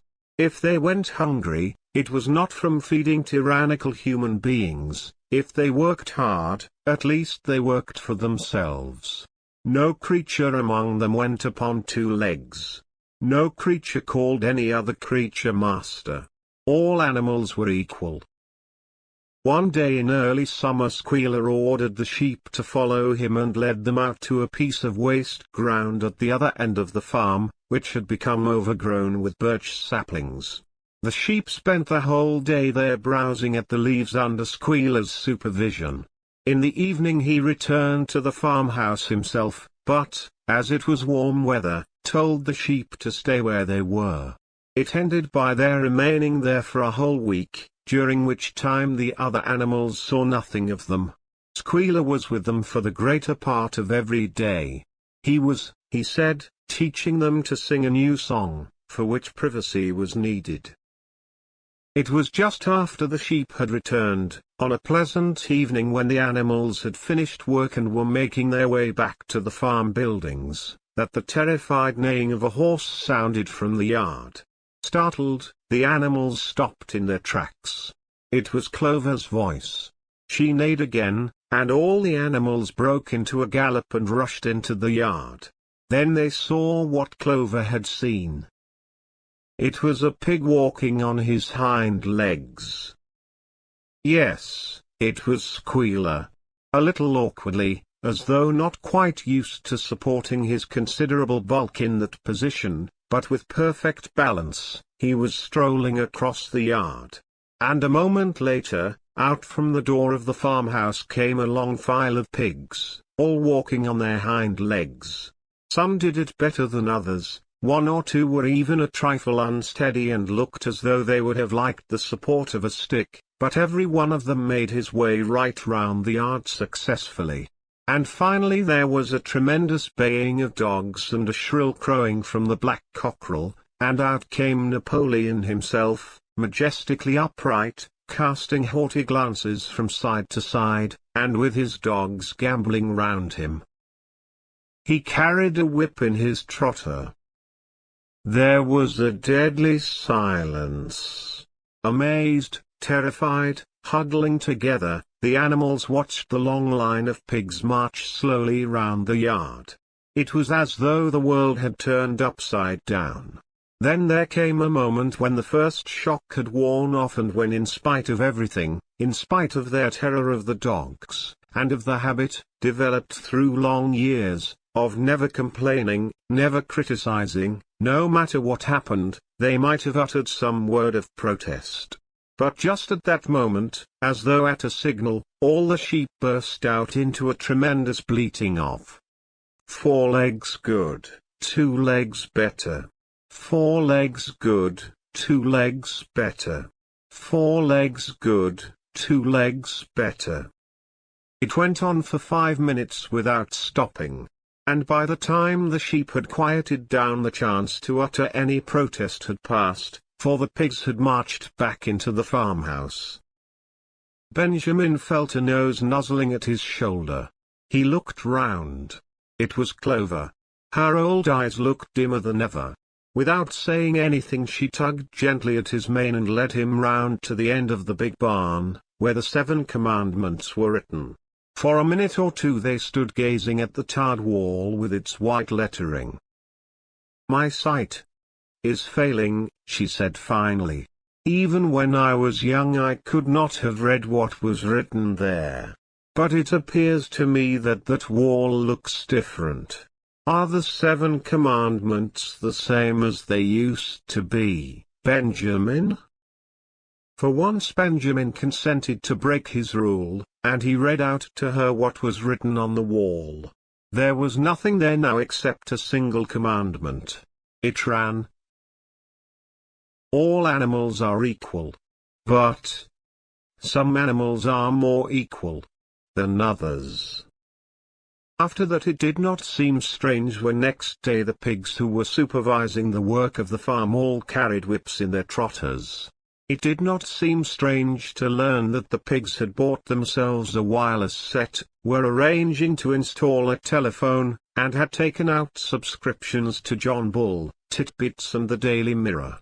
It did not seem strange when Napoleon was seen strolling in the farmhouse garden with a pipe in his mouth, no, not even when the pigs took Mr. Jones's clothes out of the wardrobes and put them on, Napoleon himself appearing in a black coat, rat-catcher breeches and leather leggings, while his favorite sew appeared in the watered silk dress which Mrs. Jones had been used to wear on Sundays. A week later, in the afternoon, a number of dog carts drove up to the farm. A deputation of neighboring farmers had been invited to make a tour of inspection. They were shown all over the farm, and expressed great admiration for everything they saw, especially the windmill. The animals were weeding the turnip field. They worked diligently, hardly raising their faces from the ground, and not knowing whether to be more frightened of the pigs or of the human visitors. That evening loud laughter and bursts of singing came from the farmhouse. And suddenly, at the sound of the mingled voices, the animals were stricken with curiosity. What could be happening in there, now that for the first time animals and human beings were meeting on terms of equality? With one accord they began to creep as quietly as possible into the farmhouse garden.